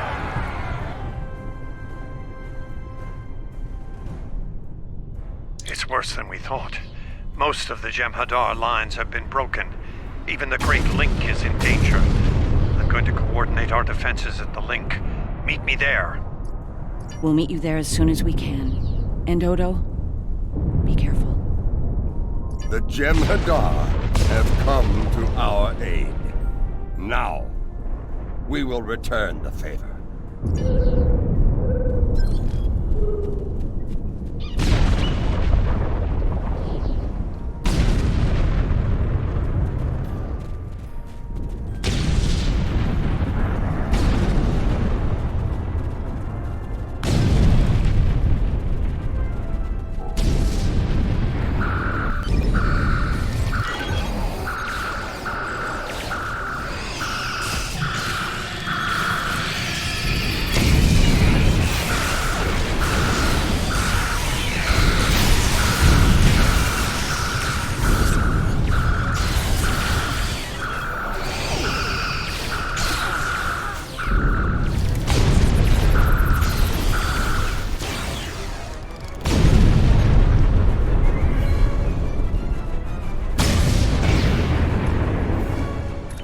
Well, good. There are many hurt between us and the Great Lake. We go there now to claim our lives, for we are already dead.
We won't last long out in the open like this.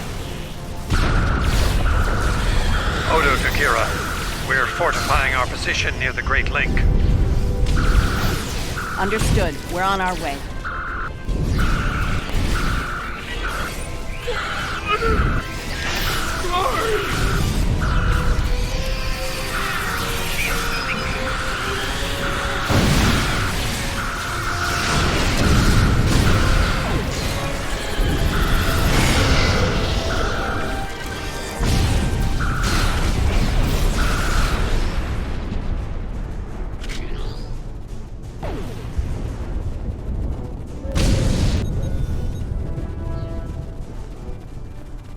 I must confess my surprise at seeing you here, on this, the homeworld of the gods.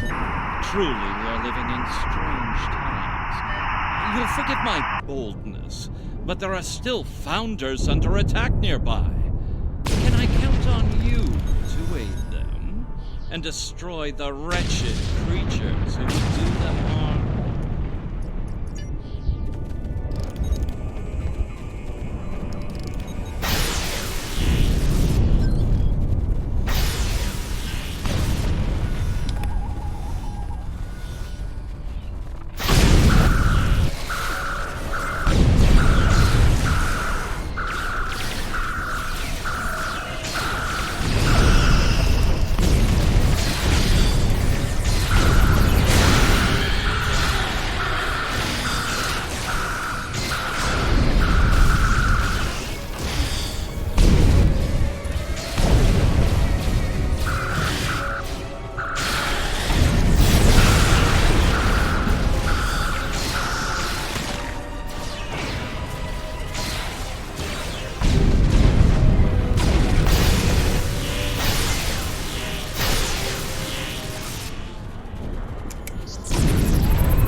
This changeling's losing morphogenic matrix. There are more friendly life signs nearby. We should do what we can for them.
invasion?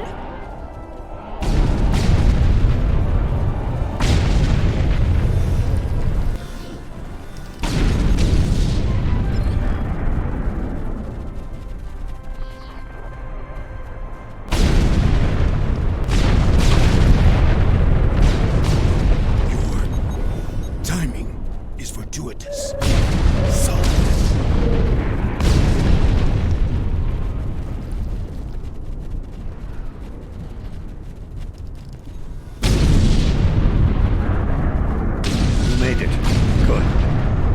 To need all the help we can get here. It looks like the Herc are focusing their attacks on the link. I've called for reinforcements, but most of our lines have been overrun. We're going to make a stand here and hope the Doctor's plan is successful. If not, if we fail, this may be the day the Dominion dies.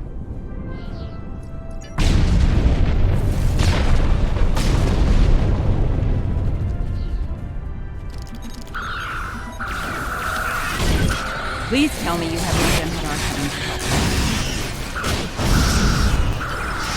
The call's been sent, but they may not arrive in time.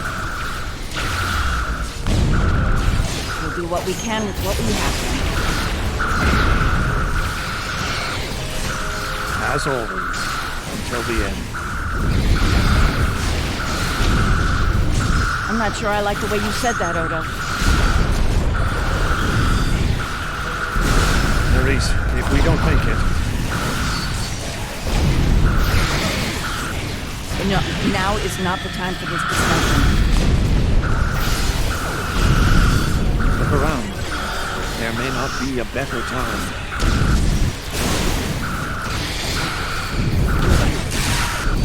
And I understand what you do. You do? You know how sorry.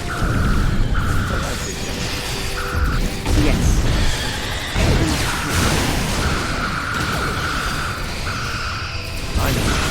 I feel the same.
Are you hurt? It's just a scratch. I'm fine. We're losing ground here, Odo. Keep fighting. We can't hold this position much longer. That's Jem'Hadar, for we're about to die, Doctor. Are you ready? Not without the Ketracel components needed for the fuel. Ketracel. Yes.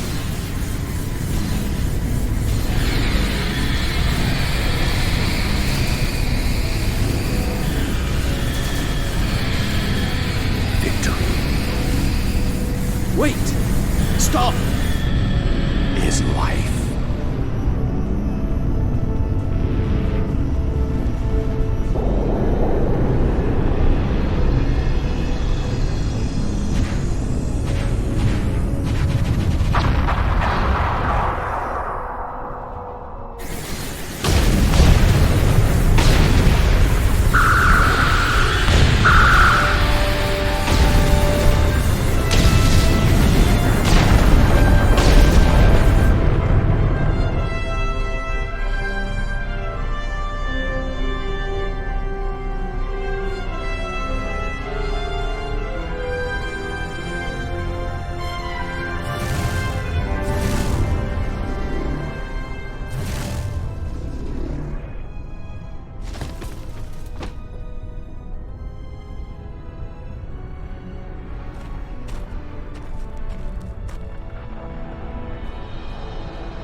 It seems the battle is over, but how? What happened up there, Doctor? I believe Dukan Rex realized that his own body contained the necessary material I needed to finalize the cure. He extracted what cost his life. Once the Herc were able to synthesize the cure, they came to their senses and called for an immediate ceasefire. Their forces are withdrawing as we speak. It's over. I won't say we won, but it's over.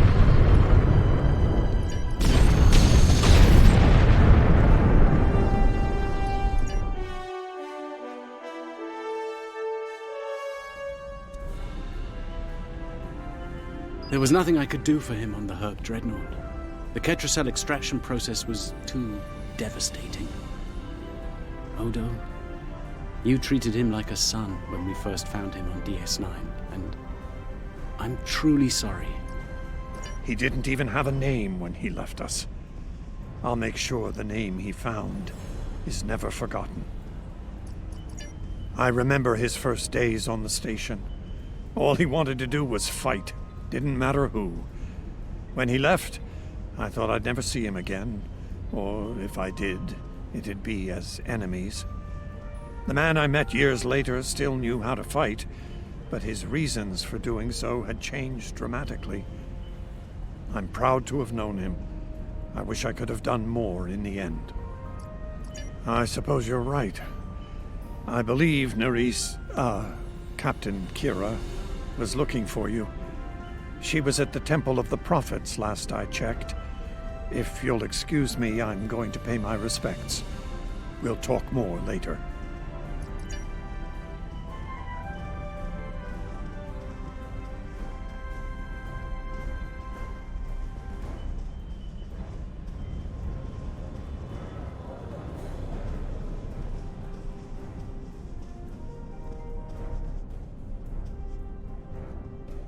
And here we are, once again. It's been quite a journey, hasn't it? Funny you should mention that. After we got back, Starfleet Command offered me a number of postings, even the center chair on one of those shiny new cruisers. Tempting. But I chose to join the command staff here on DS9. Bajor and the Celestial Temple mean a lot to me, and this station is a good place to keep them both safe. Subtle, but you're not wrong. Odo and I have a lot to work out before we're back to where we were, but we've taken a few good steps in that direction. I think it'll work out. Eventually. He's a hard man to read sometimes.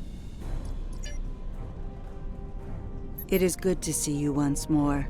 I was hoping we'd have a moment to speak on an important matter before your duties take you back to the stars. My thoughts often return to the Orb of Peace. It was no coincidence that it was found in the Gamma Quadrant, in the midst of two warring tribes.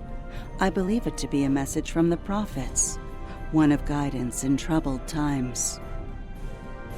Now that the conflict with the Herc has ended, I feel it's time to explore this omen more thoroughly. The recent vision experienced by Loris is truly remarkable. That the Prophets would speak to a Vorta. Again, this is no coincidence. Simply put, I believe the orb is meant to broker a lasting peace between the people of our quadrants and the Dominion. Hello again, my friend. It pleases me to see you. I have interesting news. Thankfully, no. Rather, it involves the Orb of Peace that you returned with Kaiopaka. It has spoken to me. I've been exploring the meaning of that experience with the Kai and Captain Kira. They are, after all, experts on such matters. While we all find it curious that an Orb of the Prophets would speak to a Vorta, we also agree it would be foolish to ignore it. With the blessings of Founder Odo, I have been transferred to this quadrant to continue my studies of the Orb and the Prophets. I shall also serve as Founder Odo's representative here. Diplomacy is my specialty, after all. I'm sure we'll be seeing one another again. May the blessings of the Founders and the Prophets be yours. Thank you for coming to visit. After all we've been through, it means a lot to have friends, even if it Reminds me of the ones we miss. Speaking of reunions, I think General Martok is leading the charge against the Bloodwine at Quark's. I'm sure he'd want to congratulate you on another glorious victory. May the prophets watch over you.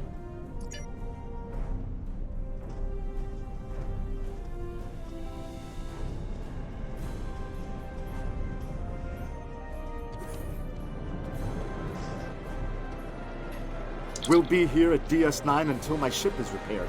Fortunately, I have exclusive rights to the holosim of the battle. The sales of that alone will cover the cost of repairs, and then some. Some days, it's good to be the Grand Magus. I don't like to think about how close to disaster we were then. Fortunately, there were people like you out there to bring us all back from the brink. All those adventures. You've got quite a story to tell. That reminds me. Have you ever considered making a holo biography? I think your life story would be quite popular and profitable. I'll make you a very generous offer for the rights and cut you in on a share of the profits, say 25%. Suit yourself. The offer still stands if you change your mind. Oh, I'm so glad to see this come to an end. But not as glad as everyone back on Ferenginar. It's a celebration of Rule 35 like no one's ever seen before. I mean, peace may be good for business, but things are really getting out of hand. When word got out that the Gamma Quadrant was open for business, the new Latinum rush was on.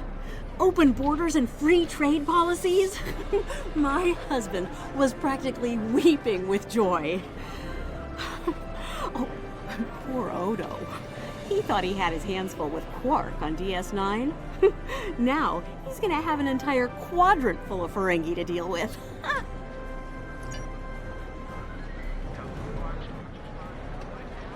A hard-fought battle and a well-earned victory. And yet, we almost missed it. Our fleet would have never left the Empire if it weren't for the sword's return. Grilka tells me her former mate, Quark, had something to do with it. The sacred blade of Canis, returned to the Empire by a Ferengi. Madness! Yes, it was Worf's idea to ignite the beacon of Canis. A bold move, but it paid off. Only a coward could refuse such a call to arms. The legend of Kahless is stronger than ever. It would not surprise me if the High Council moved to create a new clone of the Emperor. There is great power in legend, after all. Welcome back.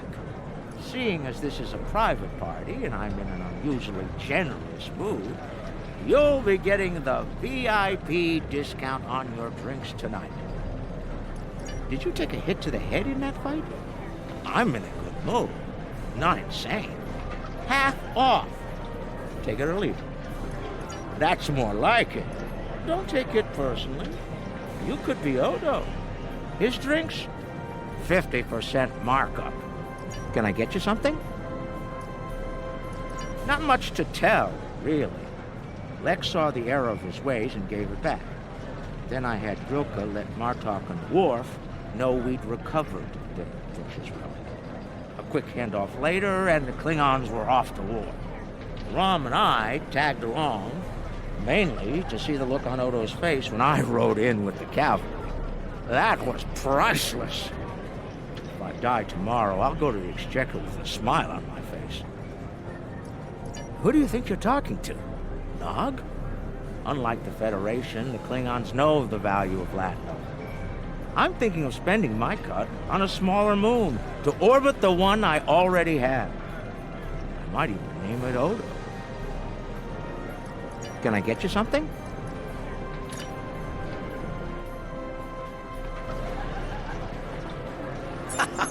We need to stop running into each other when the fate of the galaxy is on the line.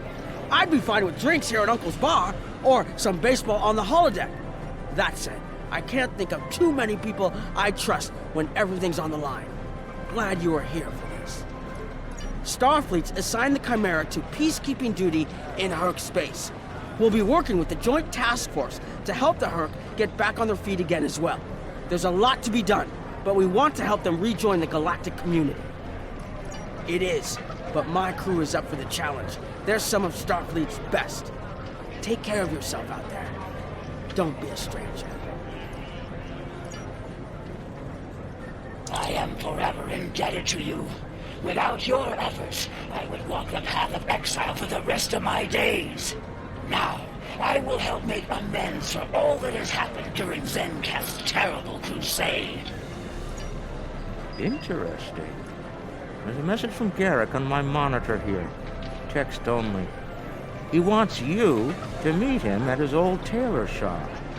Maybe he's had enough of politics and wants to get back in the fashion game. Probably more profitable and easier on the nerves. I wouldn't keep him waiting if I were you. He looks for secrets when he gets bored, and trust me, he's not the person you want poking around in your business.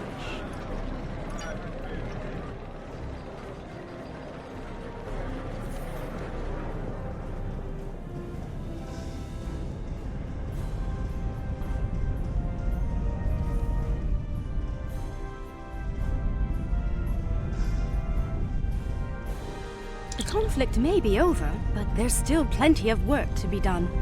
The Lucari have offered to help the Herc restore their homeworld's ecosystem, and they've accepted. Dr. Bashir will be working with us on this. It's our goal to ensure that no Herc will go without nourishment again. Some time ago, I hoped for a path to peaceful resolution to our troubles with the Herc. I'm happy to be part of such a solution, at last. Thank you for your efforts in getting us all to this point, to peace.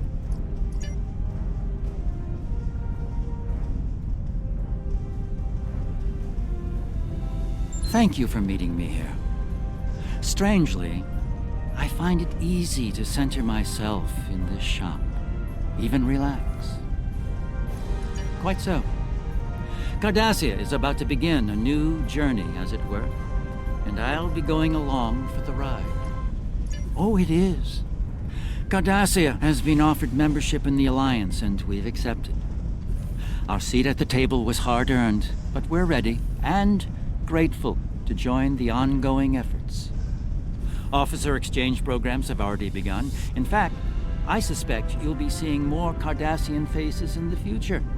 I hope you show them the same courtesy as you've shown me in our shared adventures. Oh, I'll be spending time on Earth, Kronos, and New Romulus. The life of an ambassador is never dull, after all. Someone needs to make sure the Alliance doesn't forget about Cardassia, and I suppose that someone is me. I'll be sure to follow your exploits, of course. They'll be far more entertaining than economic forecasts and state functions, to be sure. I believe our fearless leaders would like to have a word with you next.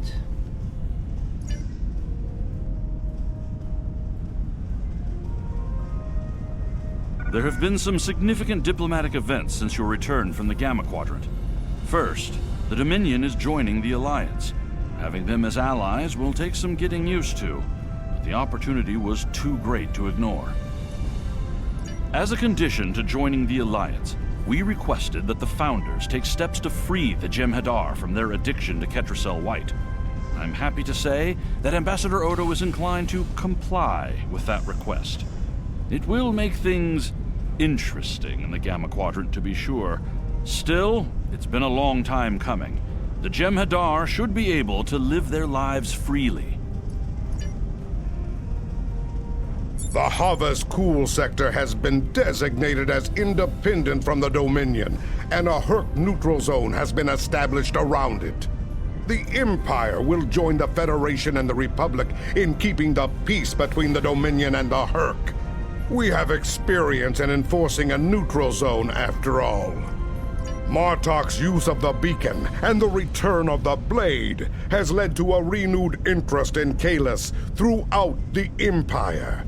Some say that Martok stands with honor next to great heroes like Tukuvma, Folk, Laurel, and Kang. As if getting along with a stubborn old Targ wasn't difficult enough. His ego will be larger than Mount Hamar at this rate. It is fortunate that Martok has little in the way of political aspirations. Otherwise, I may need to kill him. Again. Ha! I have initiated a dialogue between the Dominion and the Karema. In light of recent events, I feel it is imperative that their conflict is resolved peacefully. Whether that results in an independent Karema or not remains to be seen, but I shall endeavor to help them reach a result that is beneficial for both parties.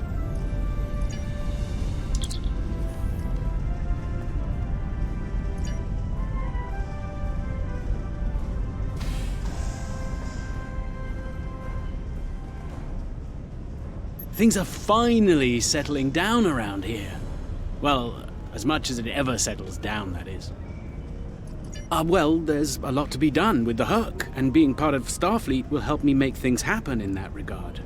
When I'm not here, I'll be working with the Lucari and the crew of the USS Aventine to help the Herc get back on their feet.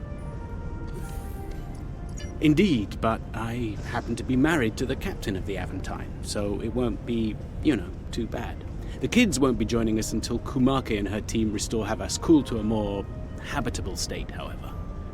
I'm sure we'll see each other again soon. But until then, be safe out there. Doctor's orders. The Dominion is about to go through a number of changes, liberating the Jem'Hadar from the White, phasing out the Founder's benevolent dictatorship, establishing a safe haven for the Herc. Needless to say, I'm going to be very busy for quite some time. No, there are still a number of Founders within the Great Link who will be very resistant to change. I'd like to think they're outnumbered by those willing to take a more democratic approach, however. The last thing anyone needs is a Dominion civil war. Also, not all of the Herc were cured. We'll be dealing with rogue swarms for some time. I hope we can call on you in the future if we run into that special kind of trouble you have a talent for dealing with. Oh, and speaking of trouble, you might keep an eye on Quark. That little act of heroism with the Sword of Kahless will make him bolder than ever.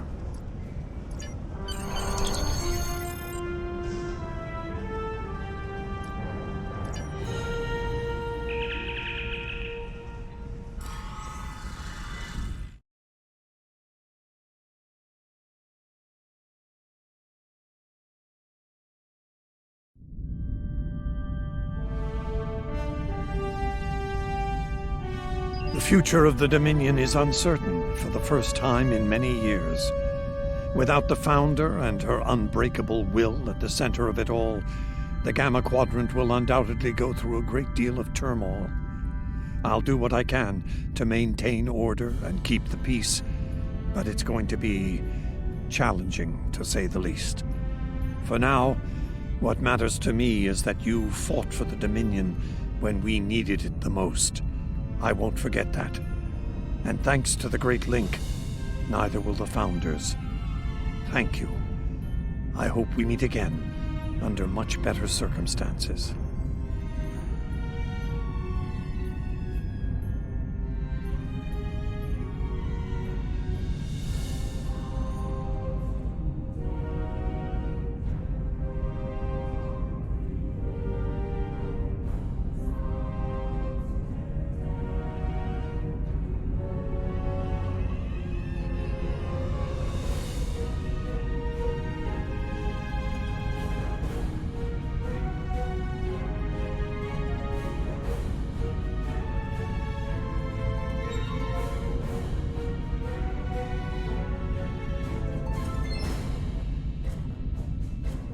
If you'll excuse me.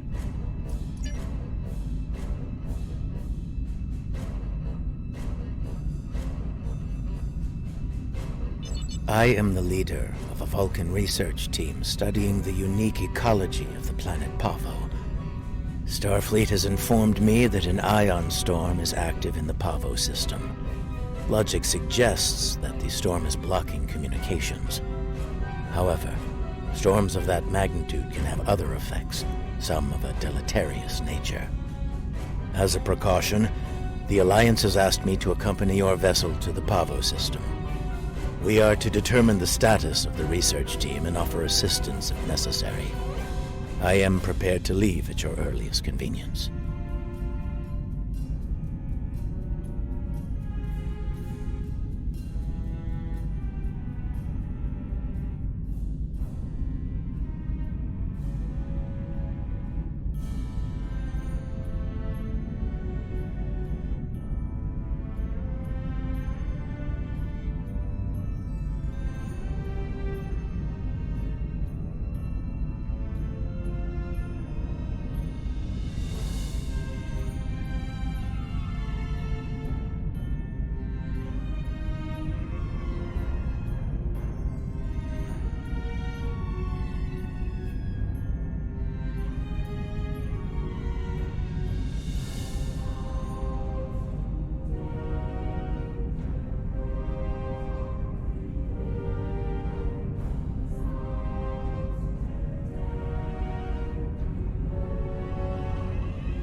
The storm is creating spatial disturbances throughout the system. If we analyze their patterns, we might be able to position the ship at a point where communication is possible.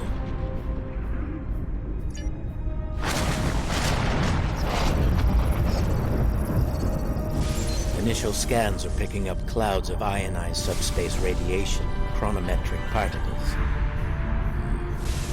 This is curious. Sensors are registering a stationary object. It is not far from our position. Unlikely. I suspect it is one of the Starfleet navigation buoys placed throughout the system. However, the ionization of subspace is warping and distorting the sensors. As a result, an accurate identification is not possible at this range.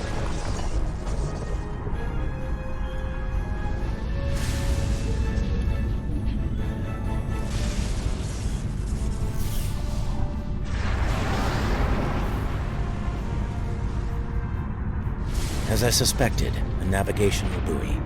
It appears to be inactive, however. The navigational buoys here are configured to broadcast a message on all frequencies. It is intended to inform those who arrive here that Pavo is a protected reserve. Sensors indicate heavy hull ionization on this buoy. I believe it has been disabled by the effects of the ion storm. Navigational buoy 226 is nearby and should provide us with means to reinforce hailing frequencies between the ship and the Pavo research station. However, I recommend caution in navigating further into the system. The ion storm is quite volatile.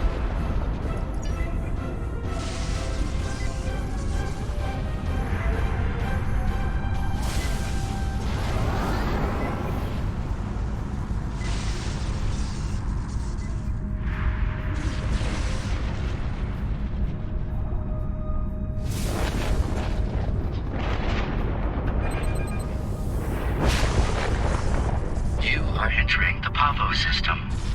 The planet Pavo is a protected reserve. Access is prohibited. I have detected something of interest. Sensors show the formation of a spatial anomaly. Uncertain, it appears to be providing stability to the ion storm, similar to the eye of a hurricane. I'm also detecting bursts of comm signals from the The signals are currently garbled beyond recognition, but they could be from the research station. I recommend conducting a deeper analysis, both of the anomaly and the signals.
Mission files identify the Klingon vessels as classes deployed during the Federation Klingon conflict of the mid-23rd century.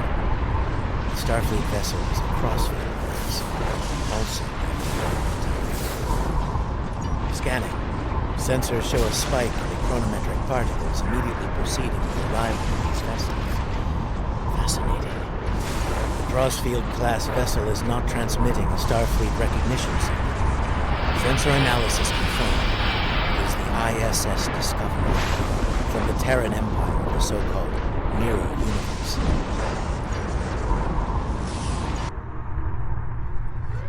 Your timely assistance is most appreciated. Speaking for myself and my loyal crew, thank you. I am Captain Sylvia Tilly, and I officially declare our intent to seek asylum.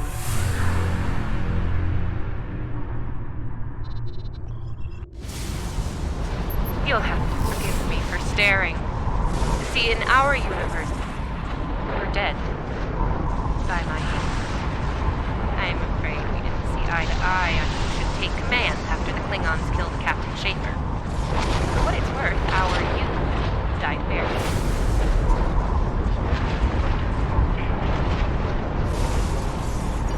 Clearly, this is going to take a little getting used to. I'm not entirely sure how, but judging by the sensor readings I'm seeing, isn't that rather impressive? We've taken a trip to the future. I'm sure the science behind all of this is fascinating, but we have some more immediate concerns to address, namely the Klingon boarding party running wild on my ship. Excellent.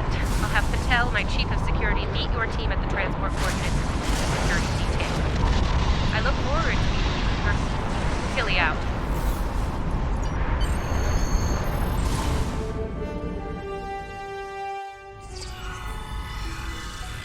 Sensors indicate numerous life signs in your vicinity, reading multiple high-energy discharges as well.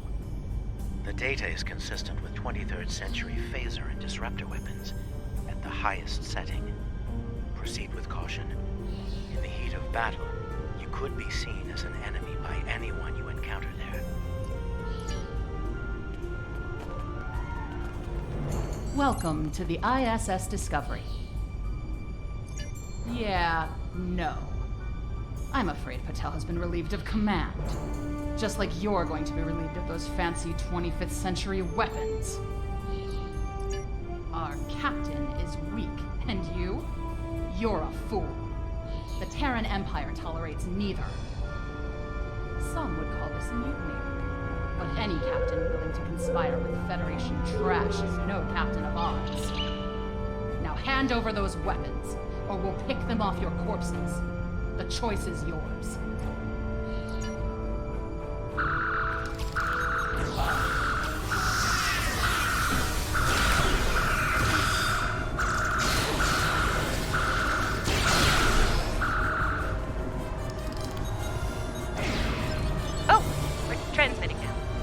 Hello.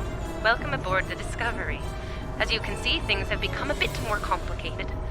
It seems that some of my crew have decided that now is the perfect time to express their concerns with my command decisions. Yes. As if the Klingon boarding parties weren't enough to deal with. Oh, hey, let's have a mutiny too. Wonderful. Never mind that. Did Chief Patel make it to you? She was supposed to escort you through the security fields to the bridge. I see. We'll do what we can from the bridge, but I'm afraid we're a bit locked down here at the moment. According to our internal sensors, Chief Patel is in that deck security station. It's not far from your current position. She's probably trying to lock down this ridiculous mutiny there. Find Patel. She should be able to override whatever the mutineers are doing to raise those fields. Take them down and make your way to the turbo lift.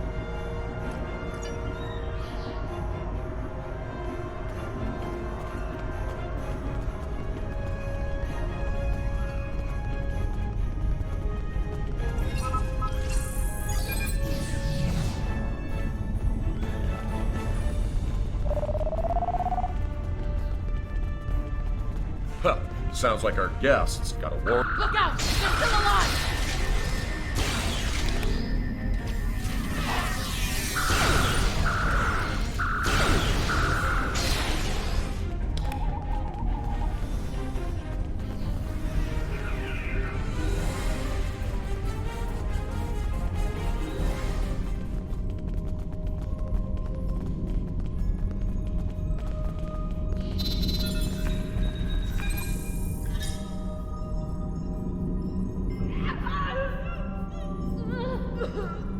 Now that I have your attention, I have some questions. Tilly has plans, yes? She always has plans, and you're going to tell me what they are. Oh, you'll resist, of course. You're a Terran, after all. But let's be honest, Chief.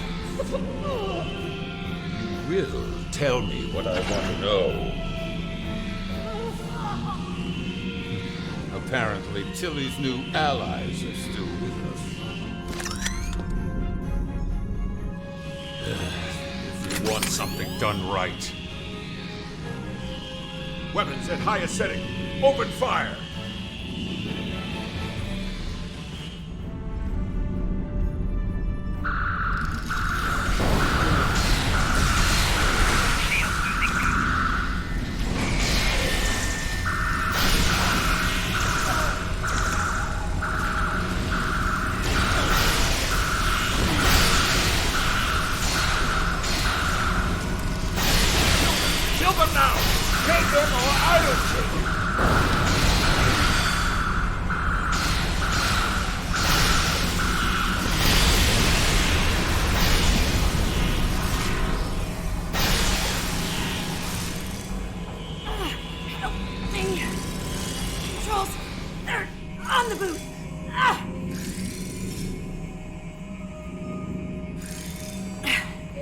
I'm guessing you're the one the captain sent me to meet.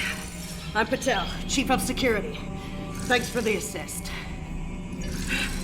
I make it a habit to be on the outside of an agonizer booth. I spend my fair share of time in one, too. I'll manage. What's the situation? Is the captain still in command? I'm not surprised. It'll take more than Klingons and mutinous riffraff to end Sylvia Tilly. I'm surprised she hasn't killed them all herself. In the meantime, I have orders to get you to the bridge, and I intend to obey them. Follow me. Not a problem. There's no code written I can't crack. I'll have those fields down in short order. Cover me while I work. We might have some uninvited guests soon.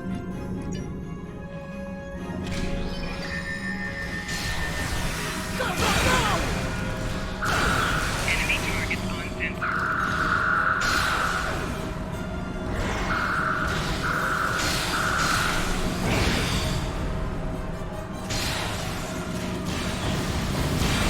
Almost got it!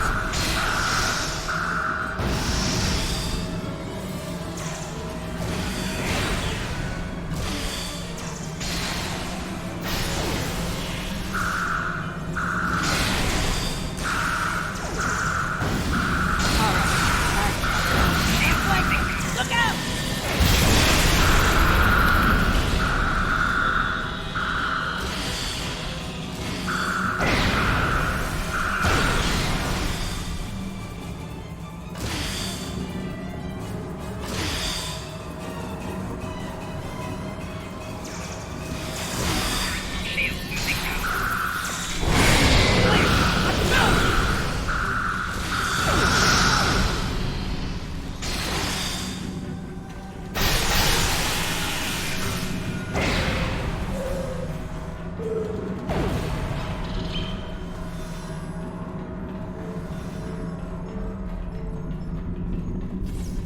Let's get to the bridge.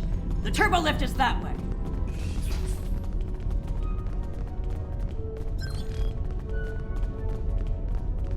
Watch your corners.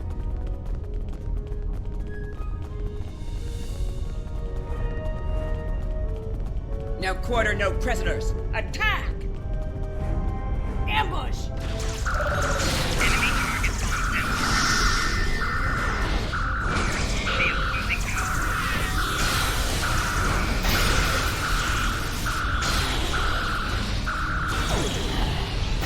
Give me a second to get this field down.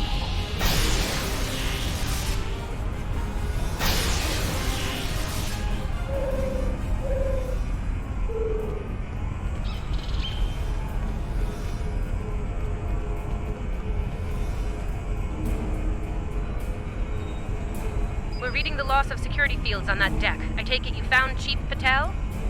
Some good news for a change, though I'm not terribly surprised. Woman's harder to kill than a honey badger.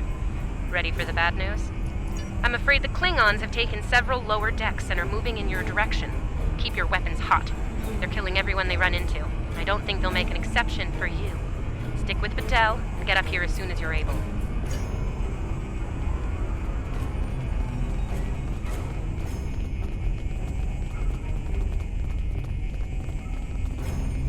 I hear Klingon disruptors up ahead. You ready for anything?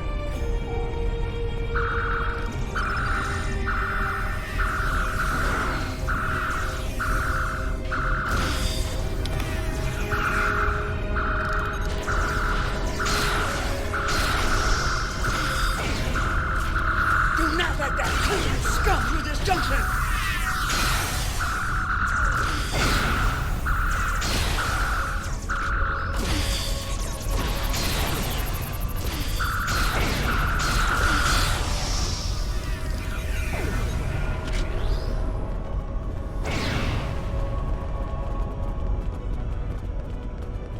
Hold your position. There's been an incident. The Klingon kind. Specifically, they've taken control of main engineering, killed my chief engineer and his security team in the process. They're threatening to breach the core if I don't surrender. That is not gonna happen. Evacuate sounds a lot like retreat to me, and that is not gonna happen either. This is my ship, and I will not abandon her. Take Patel, get down to engineering, deal with the Klingons, and make sure that core breach never happens. I recommend you deal with this problem quickly. Neither of us will enjoy their solution. Tilly out. Klingons probably cracked Rathman's code. Idiot.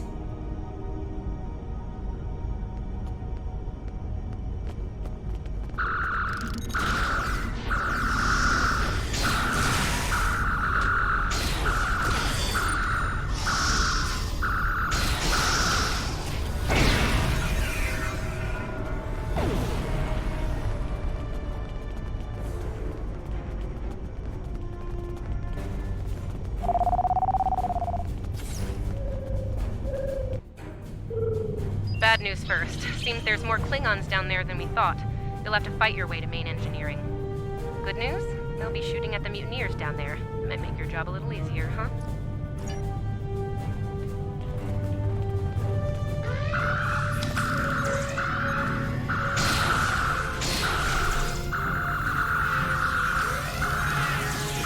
Rathman!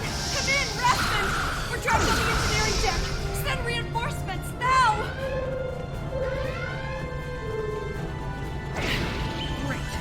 Mutineers and Klingons! Take them all down! Get these doors open! The Mark 1 Siege Tower is dead!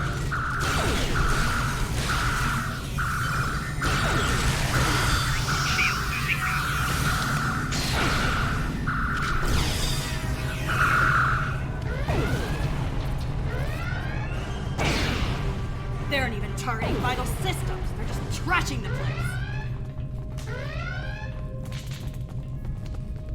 Main engineering is just up ahead. Let's hustle, people! Rathman's dead, and we will be too if you don't get that turbo lift open.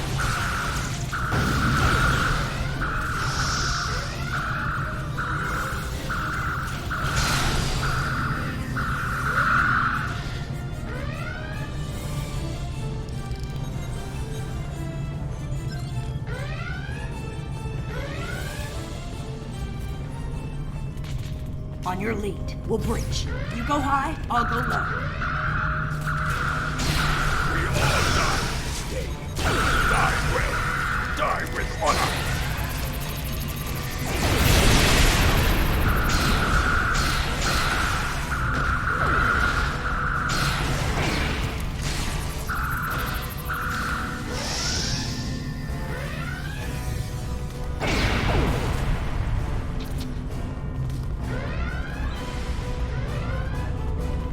Looks like the Klingons were in a hurry. That is some sloppy work.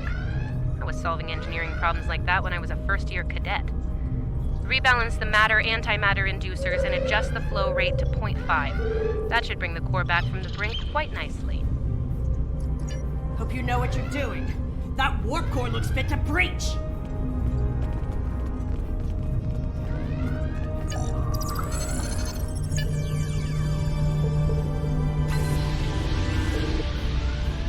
Nicely done. Cut it a little close there with the core, but since we're all still here, I'm gonna call that a win. So, since we've got a little room to breathe here, why don't you come up to the bridge? There's a turbo lift nearby that I've relaxed the security locks on.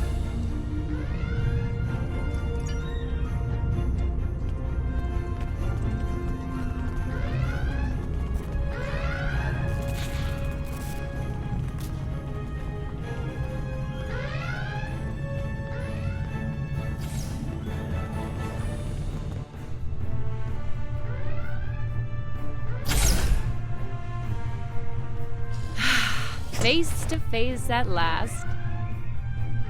Captain, are you sure we can trust these assholes? Language!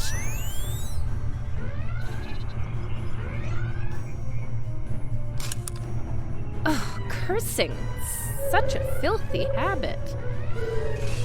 You did well against the mutineers. They weren't fond of my decision to seek asylum, I'm afraid. While unpleasant, it is better than the fate we left behind. In our universe, Pavo is a cruel, deadly entity. Being sent to that system is a death sentence. And sent there we were. I suppose an enemy decided it was time for me to retire. Permanently. But enough about that. Let's get down to business, shall we?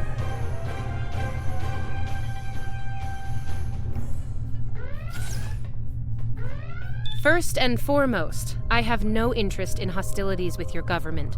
I meant what I said about asylum. I do. The mutiny was unfortunate, but what can I say? We're Terrans. Dominance is often challenged and must be maintained. The mutineers saw an opportunity, took their shot, and missed. Big time. Everyone left saw the price they paid for their failure. Believe me, the rest of the crew will fall in line. I'm fortunate you were here to deal with the problem. Apparently, my chief of security felt like spending time in an agonizer booth during most of the conflict. Honestly, Patel, if I knew you liked the booth so much, I'd keep you in one more often. Why, you are right to say so, Captain. It won't happen again. See to it that it doesn't. I'd hate to replace you, Chief, but I will if I have to. Next steps are to get my vessel back in working order before those Klingons come back to finish us off. Now that's not going to be easy. I'm down a chief engineer, the power grid is a shambles, we have multiple hull breaches, and we're nowhere near battle ready.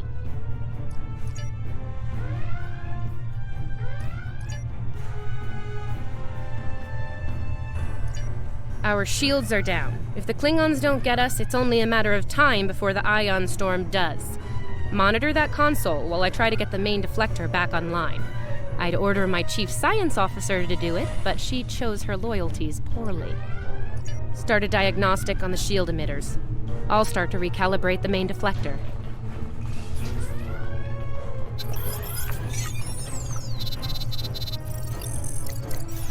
Klingons! All hands! Repel boarders! Kill everyone, but the captain is mine!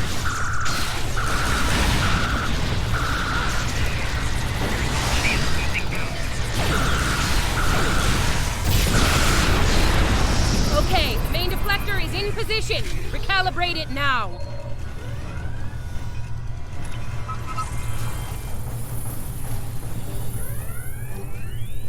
Ugh, they're like Zephian bed roaches. Get off my ship!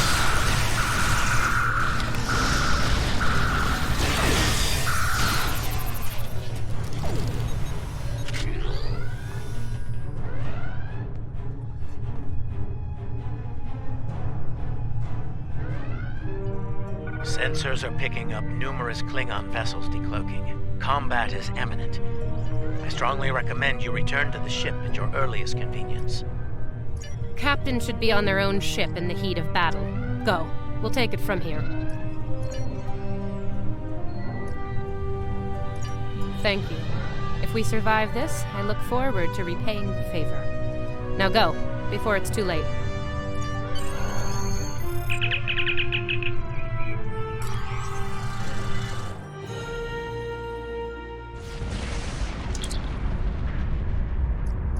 I do not know how we came to be here in the future, and I do not care.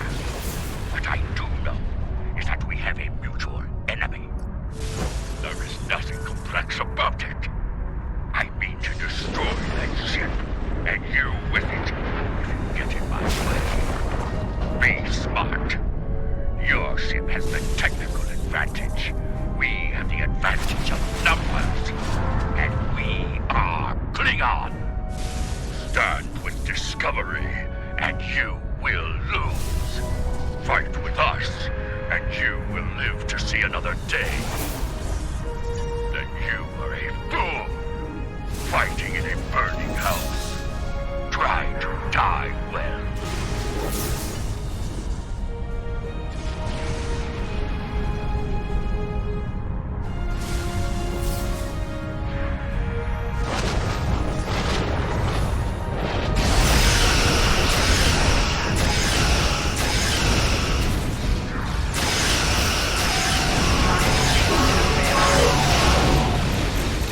Discovery is altering course.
Reading numerous Klingon vessels because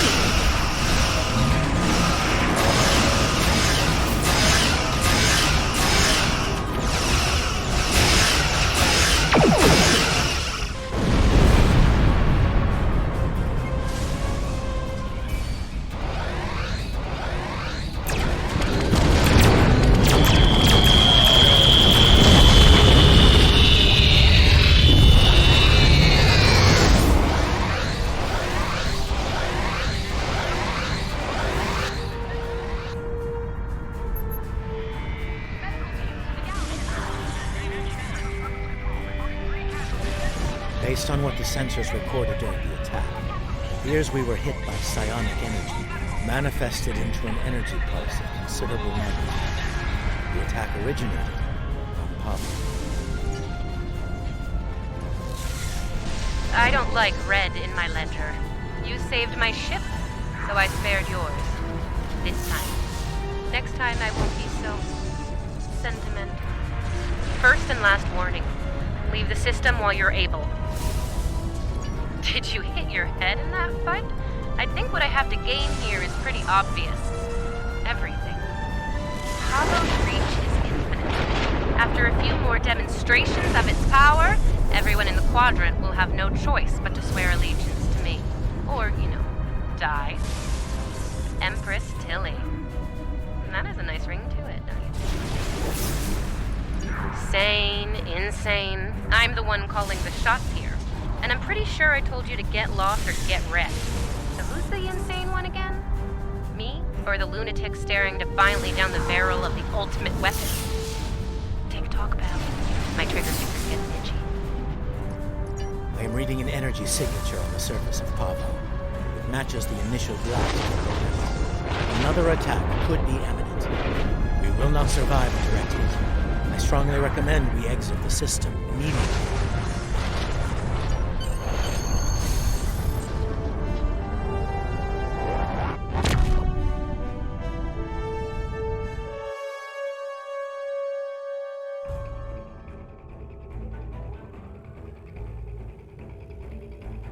Captain Tilly's betrayal, while unfortunate, was not entirely unexpected.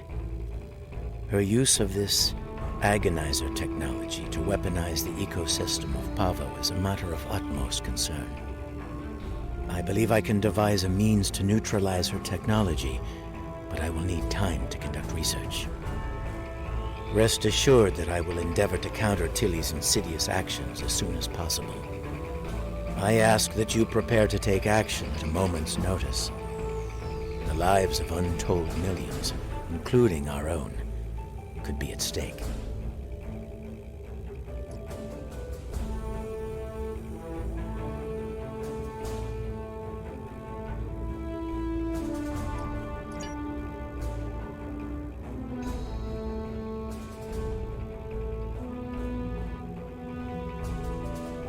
Our information about events at Pavo is incomplete, but I believe the Terrans are undertaking a large-scale operation there. They have managed to coerce the planet's consciousness into serving their violent needs. Furthermore, they've turned Pavo's transmitter into a potent weapon. Time is of the essence. While the Alliance is mobilizing a larger response, we are, in effect, the first responders. It falls to us to do what we can to stop Captain Tilly and her crew before they solidify their control of Pavo. Failing to do so could be catastrophic. Ideally, we should return the Discovery and her crew to their proper time and space. Under the circumstances, removing the Terran presence from Pavo is the more immediate, logical need.